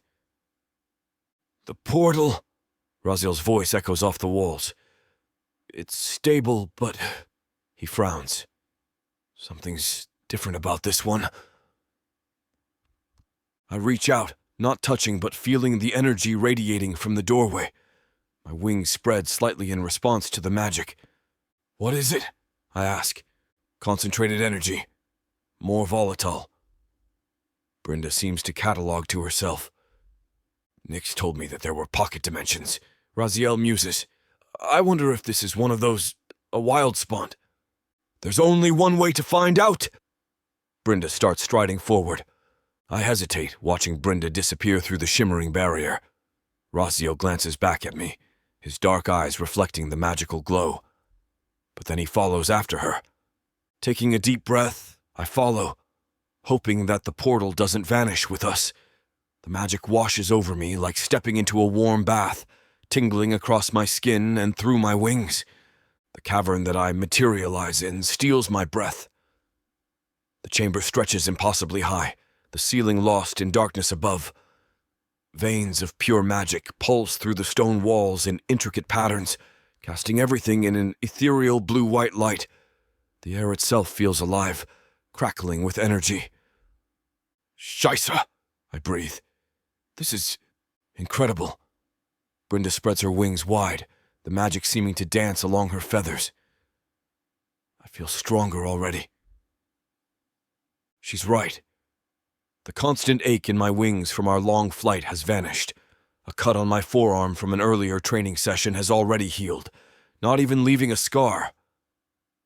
This magic. Raziel runs his hand through the air, watching the energy ripple around his fingers. It feels like my own, just outside of me, like it's in our blood, like we were made from this. I flex my wings, feeling the power surge through them, like coming home. The chamber seems to breathe around us, the magical veins pulsing in a steady rhythm. Crystalline formations jut from the walls and floor, each one thrumming with concentrated energy. Small creatures I've never seen before dart between the crystals, beings made purely of magic, their forms shifting and flowing like liquid light. The stories were true then. Raziel's voice echoes off the walls. The wild spawns aren't just portals. They're alive. Not alive exactly. Brynda corrects him, examining a cluster of crystals. But pure magic given form. This is what Nyx must have been talking about. I step closer to one of the larger formations, watching the energy swirl within. And the dark elves have different power. If they come down here, they might not even fight the portal, and the magic would more than likely overwhelm them. Brynda traces her fingers along a pulsing vein of magic. This could change everything. Exactly. Raziel paces the chamber, his footsteps stirring ripples in the magical current. We could establish bases here, safe havens where they can't touch us. More than that.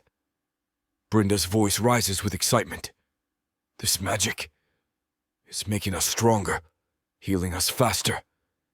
Imagine what we could do with a permanent connection to this power. She's right.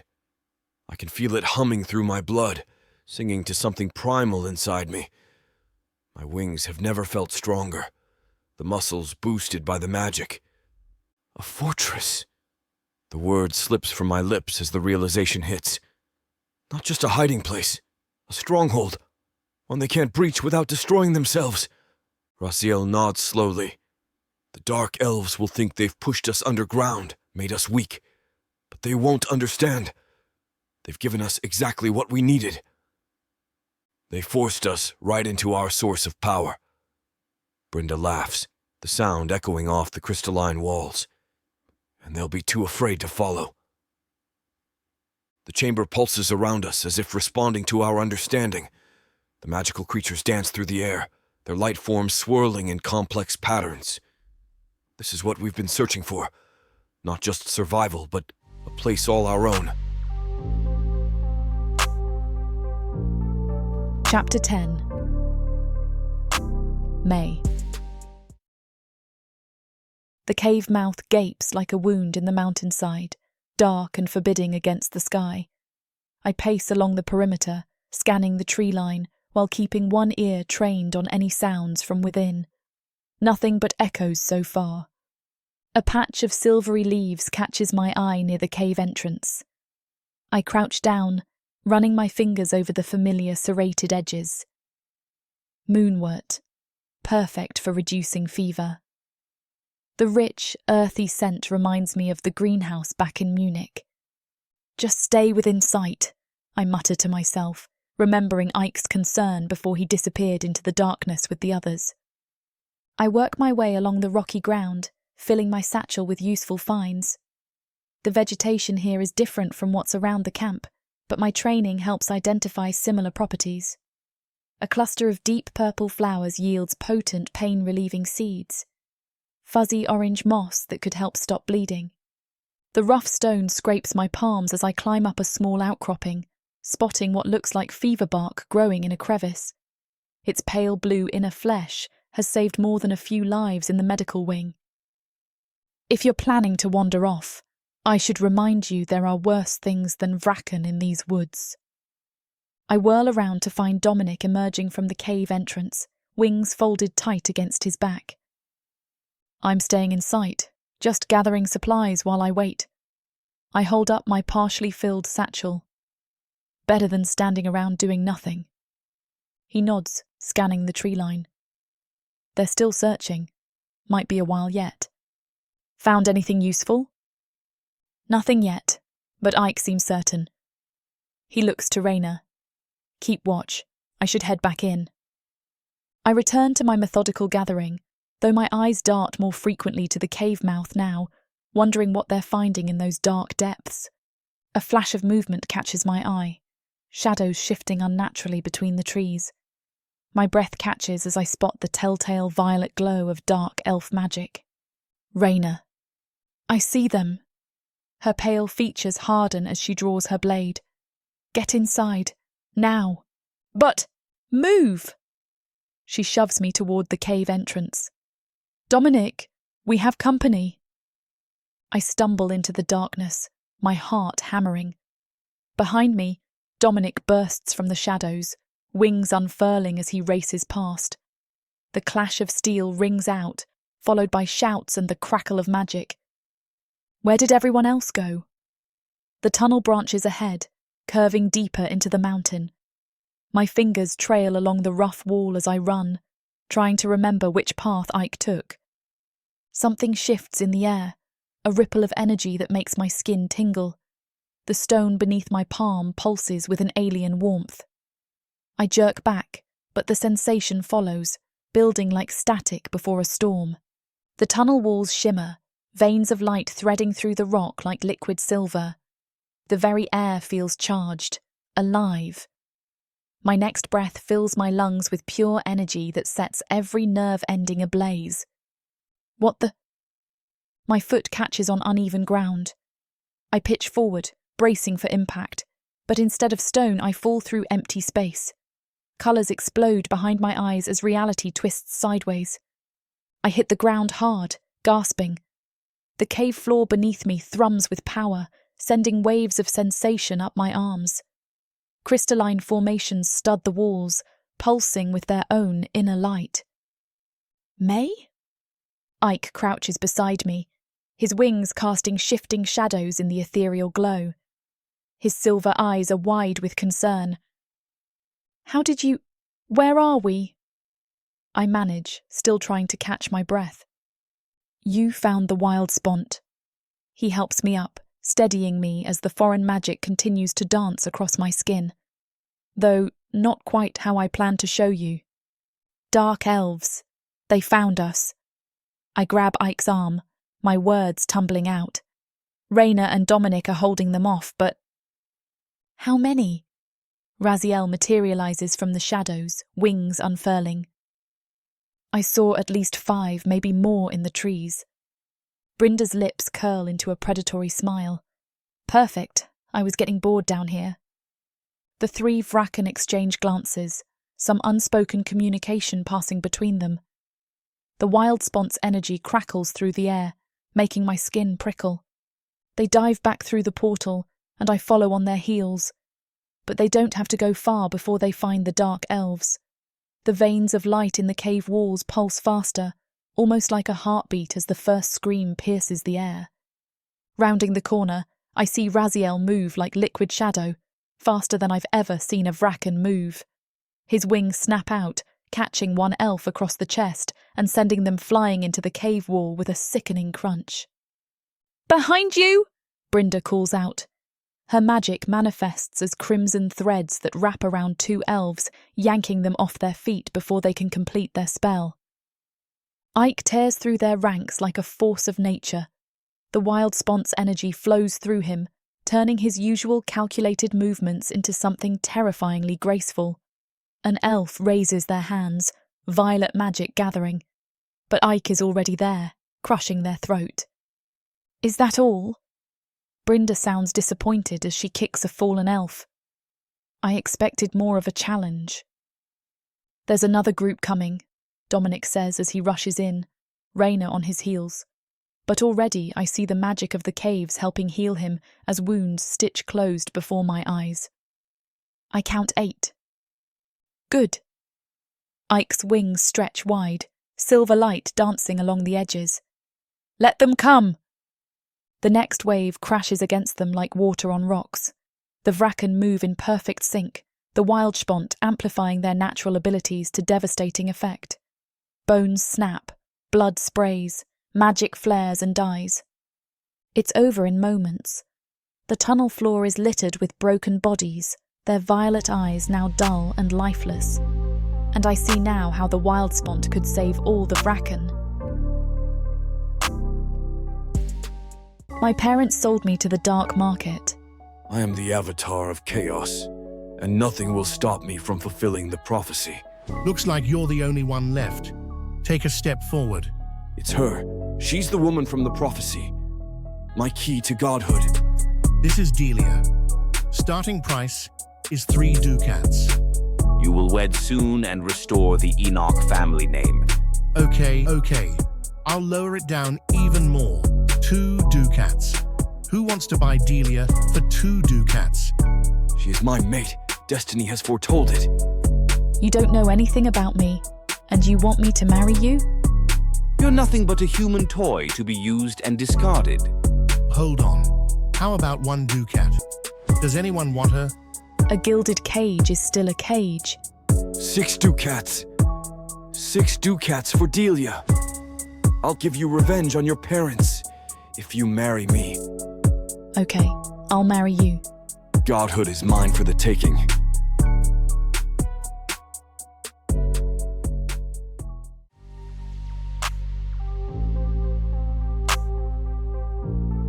Chapter 11. May. The flight back is a blur of wind and stars. Ike's arms cradle me against his chest, his wings cutting through the night air with powerful strokes. The wild spont's residual energy still hums beneath my skin, making every sensation sharper. We touch down at the edge of camp. Torchlight flickers between the canvas tents, casting long shadows across the packed earth. Guards patrol the perimeter, their wings dark shapes against the star-filled sky. "We need to move quickly," Raziel says, running a hand through his dishevelled hair. Blood stains his sleeve, not his own. "The Dark Elves will send more scouts once they realise what happened." Brinda nods. "I'll gather the commanders. We should have everyone underground within the next few days if we move fast enough." They stride off toward the command tent, already discussing logistics. My legs feel shaky as I start toward my tent, adrenaline finally wearing off. Ike's footsteps follow close behind. When I glance back, his usual mask of cool indifference has slipped. His brow furrows, jaw tight with tension. "May." His voice is rough. "Wait." I duck into my tent, but he's right behind me, wings folding to fit through the entrance. The small space feels even smaller with his presence filling it. "What's wrong?" I ask, setting down my satchel of herbs. "Besides the obvious dark elf problem." Ike paces the small space, his wings twitching with agitation. The silver membrane catches in the dim light, and for a moment she has to resist reaching out to touch it. "Going underground changes things." His accent thickens with emotion. "The tunnels, it'll push us in closer proximity." He rakes a hand through his dark hair. "And I worry it will affect how Vraken and humans interact." "How so?" I fold myself on the edge of my bedroll, watching him stalk back and forth. "We don't know if there will be food, or how everyone will react to the magic." His silver eyes lock onto mine. "And I don't know how long we'll be down there." "You think some might lose control?" "I know they will." He stops pacing, shoulders tight. "Without the Dark Elves, humans will face threats from us. Some Vraken haven't fed properly in weeks. Humans are rare here, valuable, and..." He swallows hard. "The magic makes the hunger worse. I felt it while I was down there." My throat goes dry. "But we should be protected, at least by leadership." "Who can't be everywhere at once?" He crouches in front of me, wings curling forward like a shield. The tunnels are vast, dark, easy to get lost in, and some Vraken don't care about law when blood-starved. "So what are you saying?" Ike's fingers brush my cheek, his touch sending electricity down my spine. The silver in his eyes darkens to storm clouds. "I can't let anything happen to you." "Why me?" The words slip out before I can stop them. "There are other humans here who need protection too." His wings curl tighter around us, blocking out the rest of the world. "Because the thought of you getting hurt tears me apart." His thumb traces my jaw. "Because watching you in danger makes my chest ache. Because every time you smile, I forget what I am." My heart pounds against my ribs. "Ike! I love you." The words come out raw, desperate. I've fought it, tried to deny it, but knowing what's about to happen, I can't ignore it anymore. He presses his forehead to mine. "I can't lose you, May." I reach up, threading my fingers through his hair. "Then don't." "What?" "Don't lose me." I pull back enough to meet his gaze, and I know that I probably never would say this, but I continue. "I love you too. Have for weeks now." A laugh bubbles up. "God, I thought I was crazy, falling for you while there's a war going on, when I barely get any time with you." His hands frame my face. "And somehow the little moments I got was enough to fall for you." He pulls me into a kiss, and I want to melt into it. But all too soon, he pulls back. My brows furrow as I try to piece together why. "I can protect you," Ike whispers against my skin. "Make you stronger than any dark elf. Make you like me." I freeze, my fingers still tangled in his hair. "You mean... change me?" His wings shift closer, creating a cocoon of warmth around us. You'd never have to fear them again. Never have to worry about being hunted or trapped. His thumb traces my pulse point, and we'd have forever. My heart races beneath his touch. Until now, becoming a Vrakan was never something I'd considered. When I first arrived on Protheka, all I wanted was to find a way back home, to escape. But home feels distant now, like a half-remembered dream. Would it hurt? I ask. I'd make it as painless as possible. He pulls back enough to meet my gaze. My venom can numb a lot of it. I'll make sure you sleep through most of it. I think of the dark elves hunting us, of the dangers lurking in those magic-filled tunnels, of watching Ike live forever while I grow old and die. The choice suddenly seems obvious. Yes, the word comes out stronger than I expect. I want you to change me. His eyes darken. Are you sure? I want forever with you. I touch his face. I want to be strong enough to fight beside you. Then we should go now before the others notice. He glances toward the tent flap. Back to our cave in the forest. It'll be safer there. I nod, scrambling to my feet. Give me a minute to pack. My hands shake as I stuff clothes and medical supplies into my pack. Ike watches from the entrance, wings twitching with nervous energy. Ready? He asks when I shoulder the bag. Ready?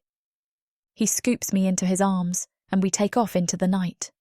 The stars blur above us as his wings cut through the cool air.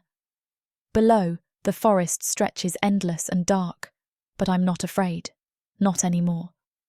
The cave where we first came together, where we first kissed and I let him feed from me, lies ahead, hidden in the depths of ancient trees.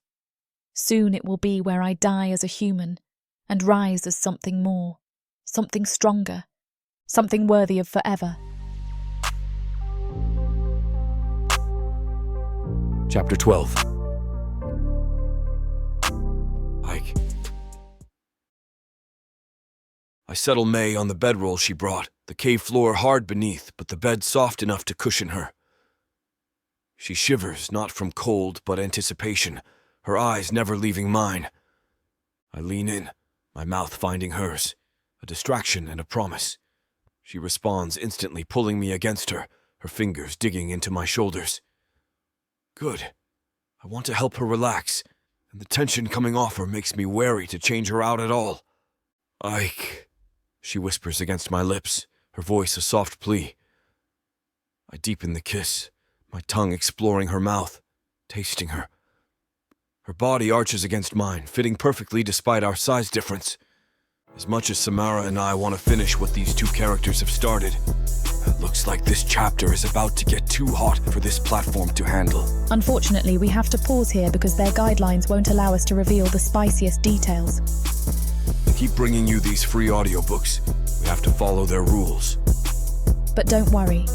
You can experience the full unabridged version over at worldsofprotheka.com, where the boundaries of passion and fantasy collide. Use code YouTube30 for 30% off any of our unabridged audiobooks set in the rich and immersive worlds of Protheka. Protheka's magic is eternal. With these scenes, it will be unforgettable. When she finally stills, I look up at her. Her eyes are closed, her chest rising and falling rapidly. I kiss her neck, her cheek, her lips. Her eyes try to flutter open, but it's clear that her body is tired and overwhelmed. Sleep, I whisper, pulling her against my body and wrapping my wings around her. I hope that she will survive this. I will never forgive myself if not. I hold May through the night, feeling every twitch and whimper. Her skin burns against mine as the change works through her system. I do everything I can to ease her, plying her with more bites and pleasure when her fangs rip through and her wings tear through her back. But she handles it well. Dawn creeps into the cave entrance when her eyes finally snap open. She bolts upright, hands clutching at her throat. "It burns!" she gasps, her new wings unfurling instinctively. I'm so thirsty!" I know. I brush her hair back from her face, taking in her sharpened features, the silvery sheen to her skin. We'll fix that. Can you stand? She nods, wobbling to her feet. I catch her elbow as she stumbles, adjusting to her altered center of gravity. Her wings flex and fold, responding to muscles she's never used before. Everything's so bright, clear. Her head swivels, taking in details that human eyes would miss. I can hear water running somewhere. Half-mile west. I guide her to the cave entrance. Ready to hunt? Yes, please. The desperation in her voice tugs at something primal in my chest. Not to mention the fact that she is still naked. Maybe you should get dressed. No, she snarls. Need to hunt. I nod, helping her to the mouth of the cave. I don't hear anyone in the forest, and clothing might overwhelm her anyway. If she wants to hunt naked, then fine. Trust your instincts, I say. Your body knows what to do. She launches forward with surprising grace, running between the trees and toward the deer. Or the version of deer on Protheka, it has 3 horns and some other slight differences that I could hear in the cave. May's eyes lock onto the prey, her pupils dilating. She dives for it, leaping in the air and landing on it, her new strength letting her bring it down in one swift motion. Her teeth find the jugular automatically. When she lifts her head, blood staining her chin, her eyes are bright with satisfaction. That was incredible. Pride swells in my chest. You're a natural. I land beside her, watching as she wipes her mouth with the back of her hand. How's the throat? Better. Much better. She flexes her wings, still stained with dried blood from the change. I feel powerful. You are. I squeeze her shoulder. You survived. You're one of us now. Her smile is fierce, predatory, perfect. Chapter 13. May. I can't help but be overwhelmed by the intensity of everything around me. The forest pulses with life, each leaf rustling against bark, every droplet of blood from my kill seeping into soil. My skin tingles, hypersensitive to the air currents brushing against my naked body. But it's his scent that drives me wild, masculine and primal, like thunderstorms and mountain air. My enhanced senses zero in on Ike, drowning out everything else. My blood burns through my veins, need coiling tight in my core. I stalk toward him, leaving the animal carcass behind. His silver eyes darken as they rake over me, muscles tensing beneath his shirt. My heart pounds against my ribs. May! His voice comes out rough, a warning. I don't let him finish. I launch myself at him, wrapping my legs around his waist. His hands grip my thighs automatically, steadying me as my mouth crashes into his. He tastes like sin and salvation. His growl vibrates through my chest as he kisses me back, all teeth and tongue. One hand slides up my spine, tangling in my hair to angle my head how he wants me. Careful what you start. He nips at my bottom lip. I know exactly what I'm starting. I roll my hips against him, drawing another growl. His wings snap open, the metallic feathers catching moonlight. You're still adjusting to the change. Your instincts are... I silence him with another kiss, drinking in his groan. I'm listening to them. And I want this. I want you. Ike's powerful body presses me against the rough bark of a towering tree. The scent of crushed leaves and rich soil fills my nostrils as I grind against him, desperate for more contact. My heart hammers in my chest, need coursing through my veins like wildfire. This scene is about to get too steamy for this platform's comfort. As much as we'd love to keep going, their guidelines say we need to stop here. To continue releasing these free audiobooks on this platform, we've got to play by the rules. The passion doesn't end here. Visit worldsofprotheka.com to hear the full, uncut version of this fantasy romance, and every daring moment that YouTube can't handle. Use code YouTube30 for 30% off unabridged audiobooks in the worlds of Protheka. Don't let YouTube hold you back. Immerse yourself in a world of magic, danger, and unfiltered passion. Protheka's magic is eternal. Listen unabridged and you'll never want to go back.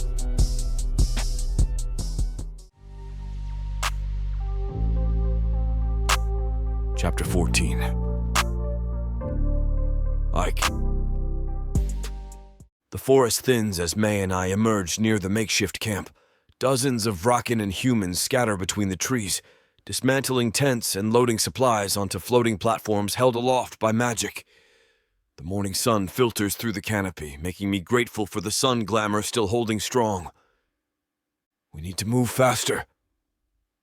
I scan the clearing, noting the organized chaos. The dark elves won't stay distracted for long. May nods, her copper hair catching the light. I'll help the medical team pack up.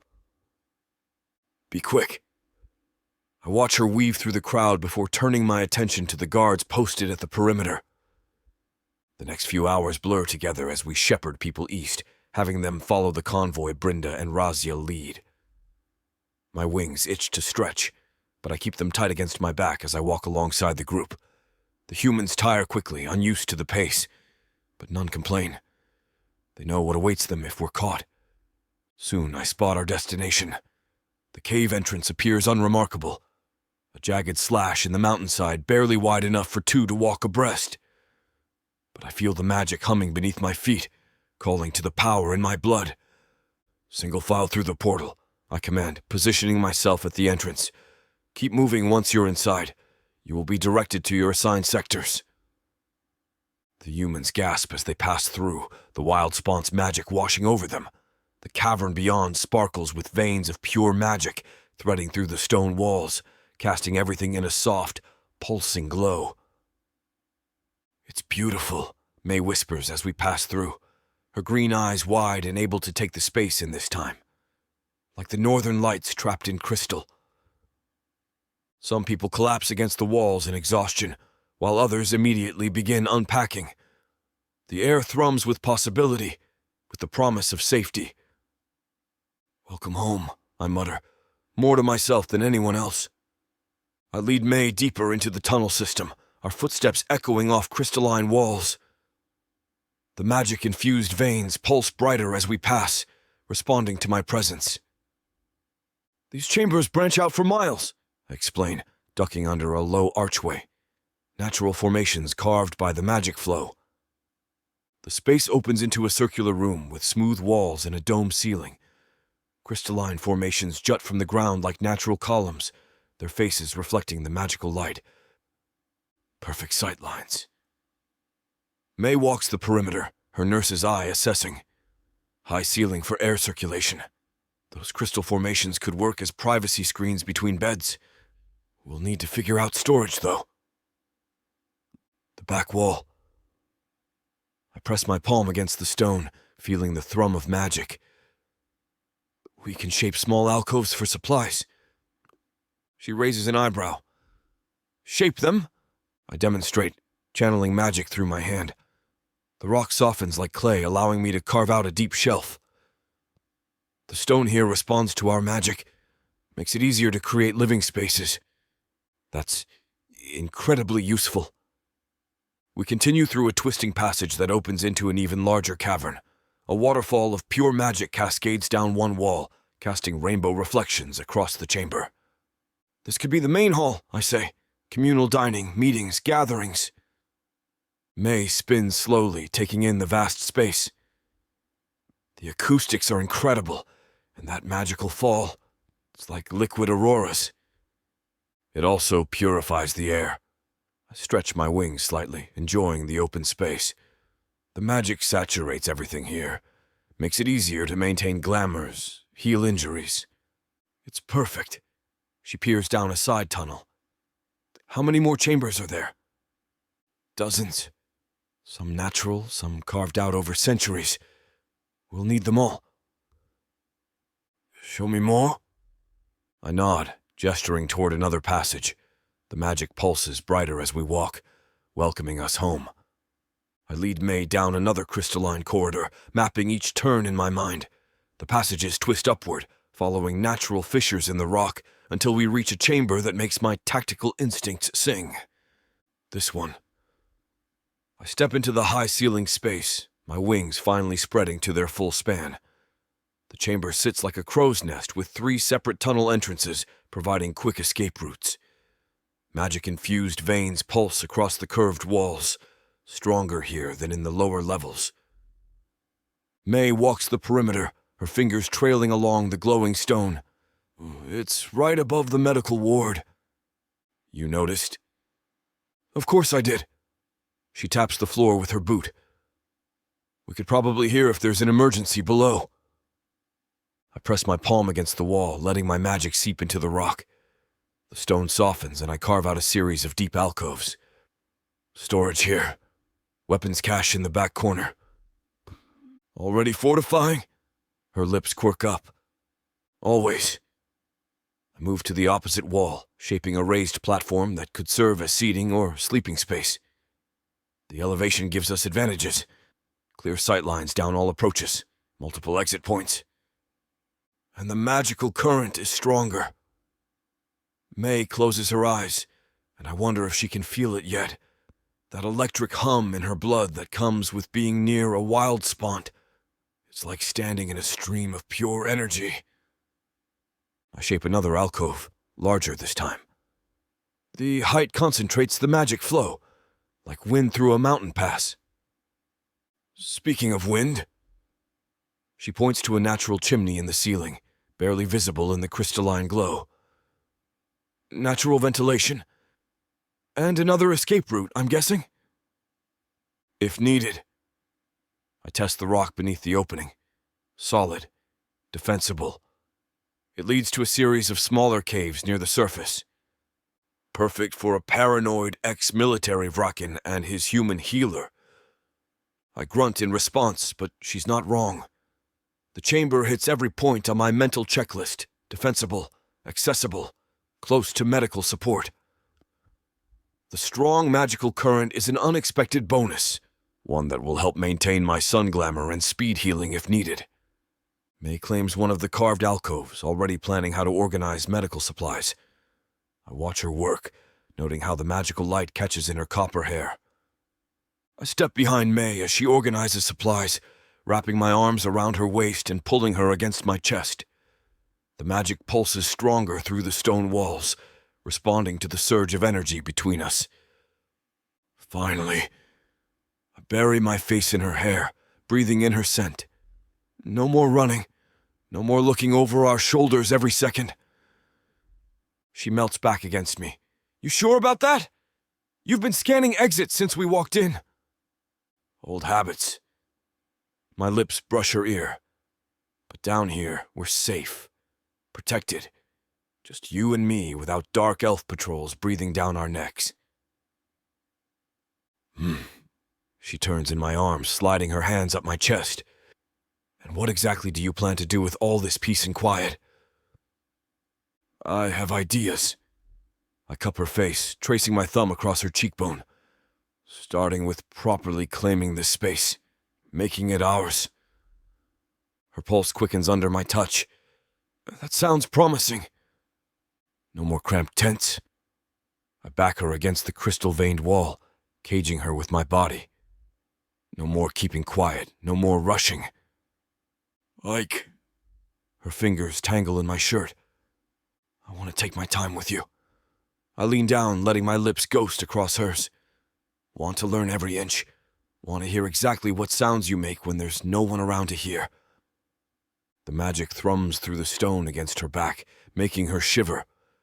Or maybe that's from the way I'm looking at her, like I want to devour her whole. I love you, she whispers against my mouth. And I love you. Chapter 15. The Chronicler. From the personal accounts of the Chronicler, First Age of Protheka.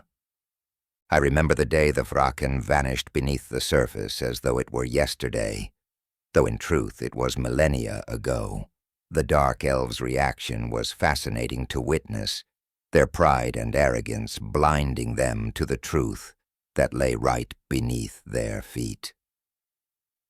The 13 have claimed them. The Dark Elves whispered in their gilded halls, "Our gods have taken back these creatures who dared to challenge us." Their assumptions amused me, as I watched them build elaborate theories around the Vraken's disappearance. They constructed grand tales of divine intervention, of the 13 rising up to protect their chosen people by dragging their enemies into the depths. Some of the more zealous Dark Elves took it upon themselves to venture below, convinced they would find evidence of their god's victory. I observed as small bands would disappear into cave mouths, armed with magical lights and righteous conviction. "We must see the glory of the 13's work," declared one particularly vocal warrior, his violet eyes blazing with fervor as he led his followers underground. "We must witness their triumph." Those who returned spoke of encountering wild sponts, raw magic that made their skin crawl and their powers fluctuate wildly. The few survivors described how their companions were torn apart by unseen forces in the darkness, their screams echoing through twisted tunnels before being suddenly silenced. "The magic down there, it's wrong," a shell-shocked survivor told me, his hands trembling as he gripped his staff. "It feels alive, hungry, like it wants to consume you." Between the wild spawn's dangerous nature and their unshakable belief that their deities dwelled in those depths, most Dark Elves eventually abandoned their underground pursuits. They convinced themselves that the caverns were sacred ground, not meant for mortal feet to tread. But not all heeded these warnings. Some Dark Elves, driven by hatred or curiosity or both, continued to venture below. They would slip away in small groups, armed with protective spells and determination. Very few ever returned. I watched as another group of Dark Elves descended into the caves, their magical lights dancing off crystalline walls. This party was led by a seasoned battle mage named Variax, his platinum hair tied back, as he traced intricate patterns in the air. The wild spawn's pulse stronger here. He muttered, pressing his palm against the rock face. "We're close to something." His team reached a cavern where magic sparked visible in the air, like lightning trapped in amber. They attempted to harness it, to bend it to their will as they did with all magic on the surface. But wild spawns are not so easily tamed.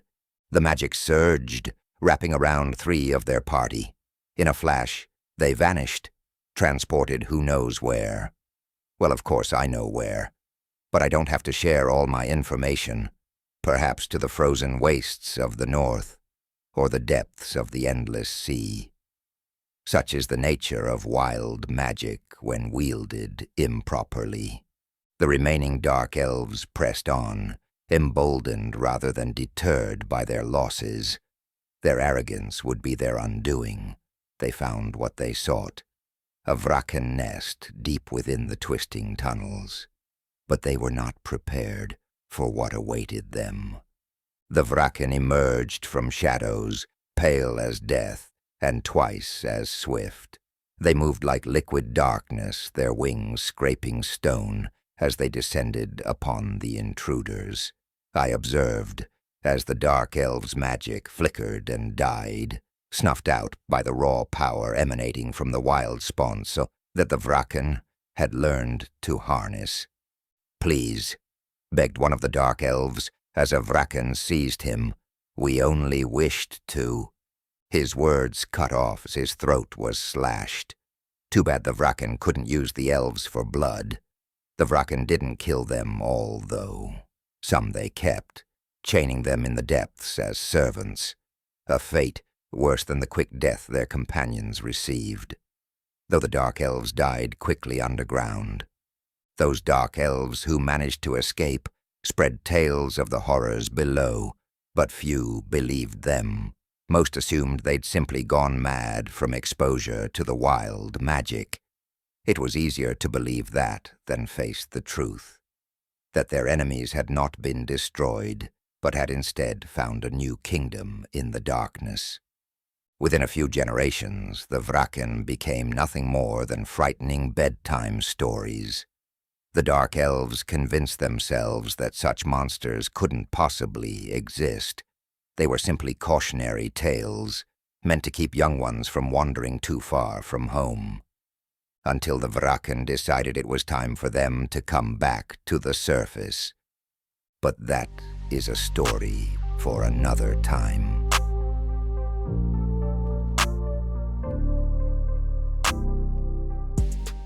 From the depths of the darkness of Protheka, Or clawing up from the realms of fantasy. come the most fearsome beasts you have ever seen. These monsters are done watching from the shadows. Now, as they step into the light, something unexpected grips them. Something even they can't fight off. Love, Vampires. demons, Dark elves. gods. Minotaurs. Creatures of light and dark.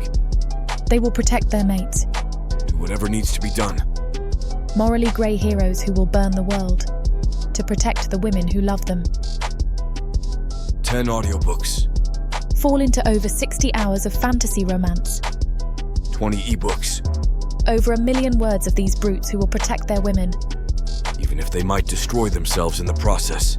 Get the immersive Protheka Fantasy Romance Bundle. For 80% off, right now, dive into Protheka at a once-in-a-lifetime discount. The first bundle to offer both ebooks and audiobooks on worldsofprotheka.com. Protheka's magic is eternal, and this Romantasy bundle will make it endless.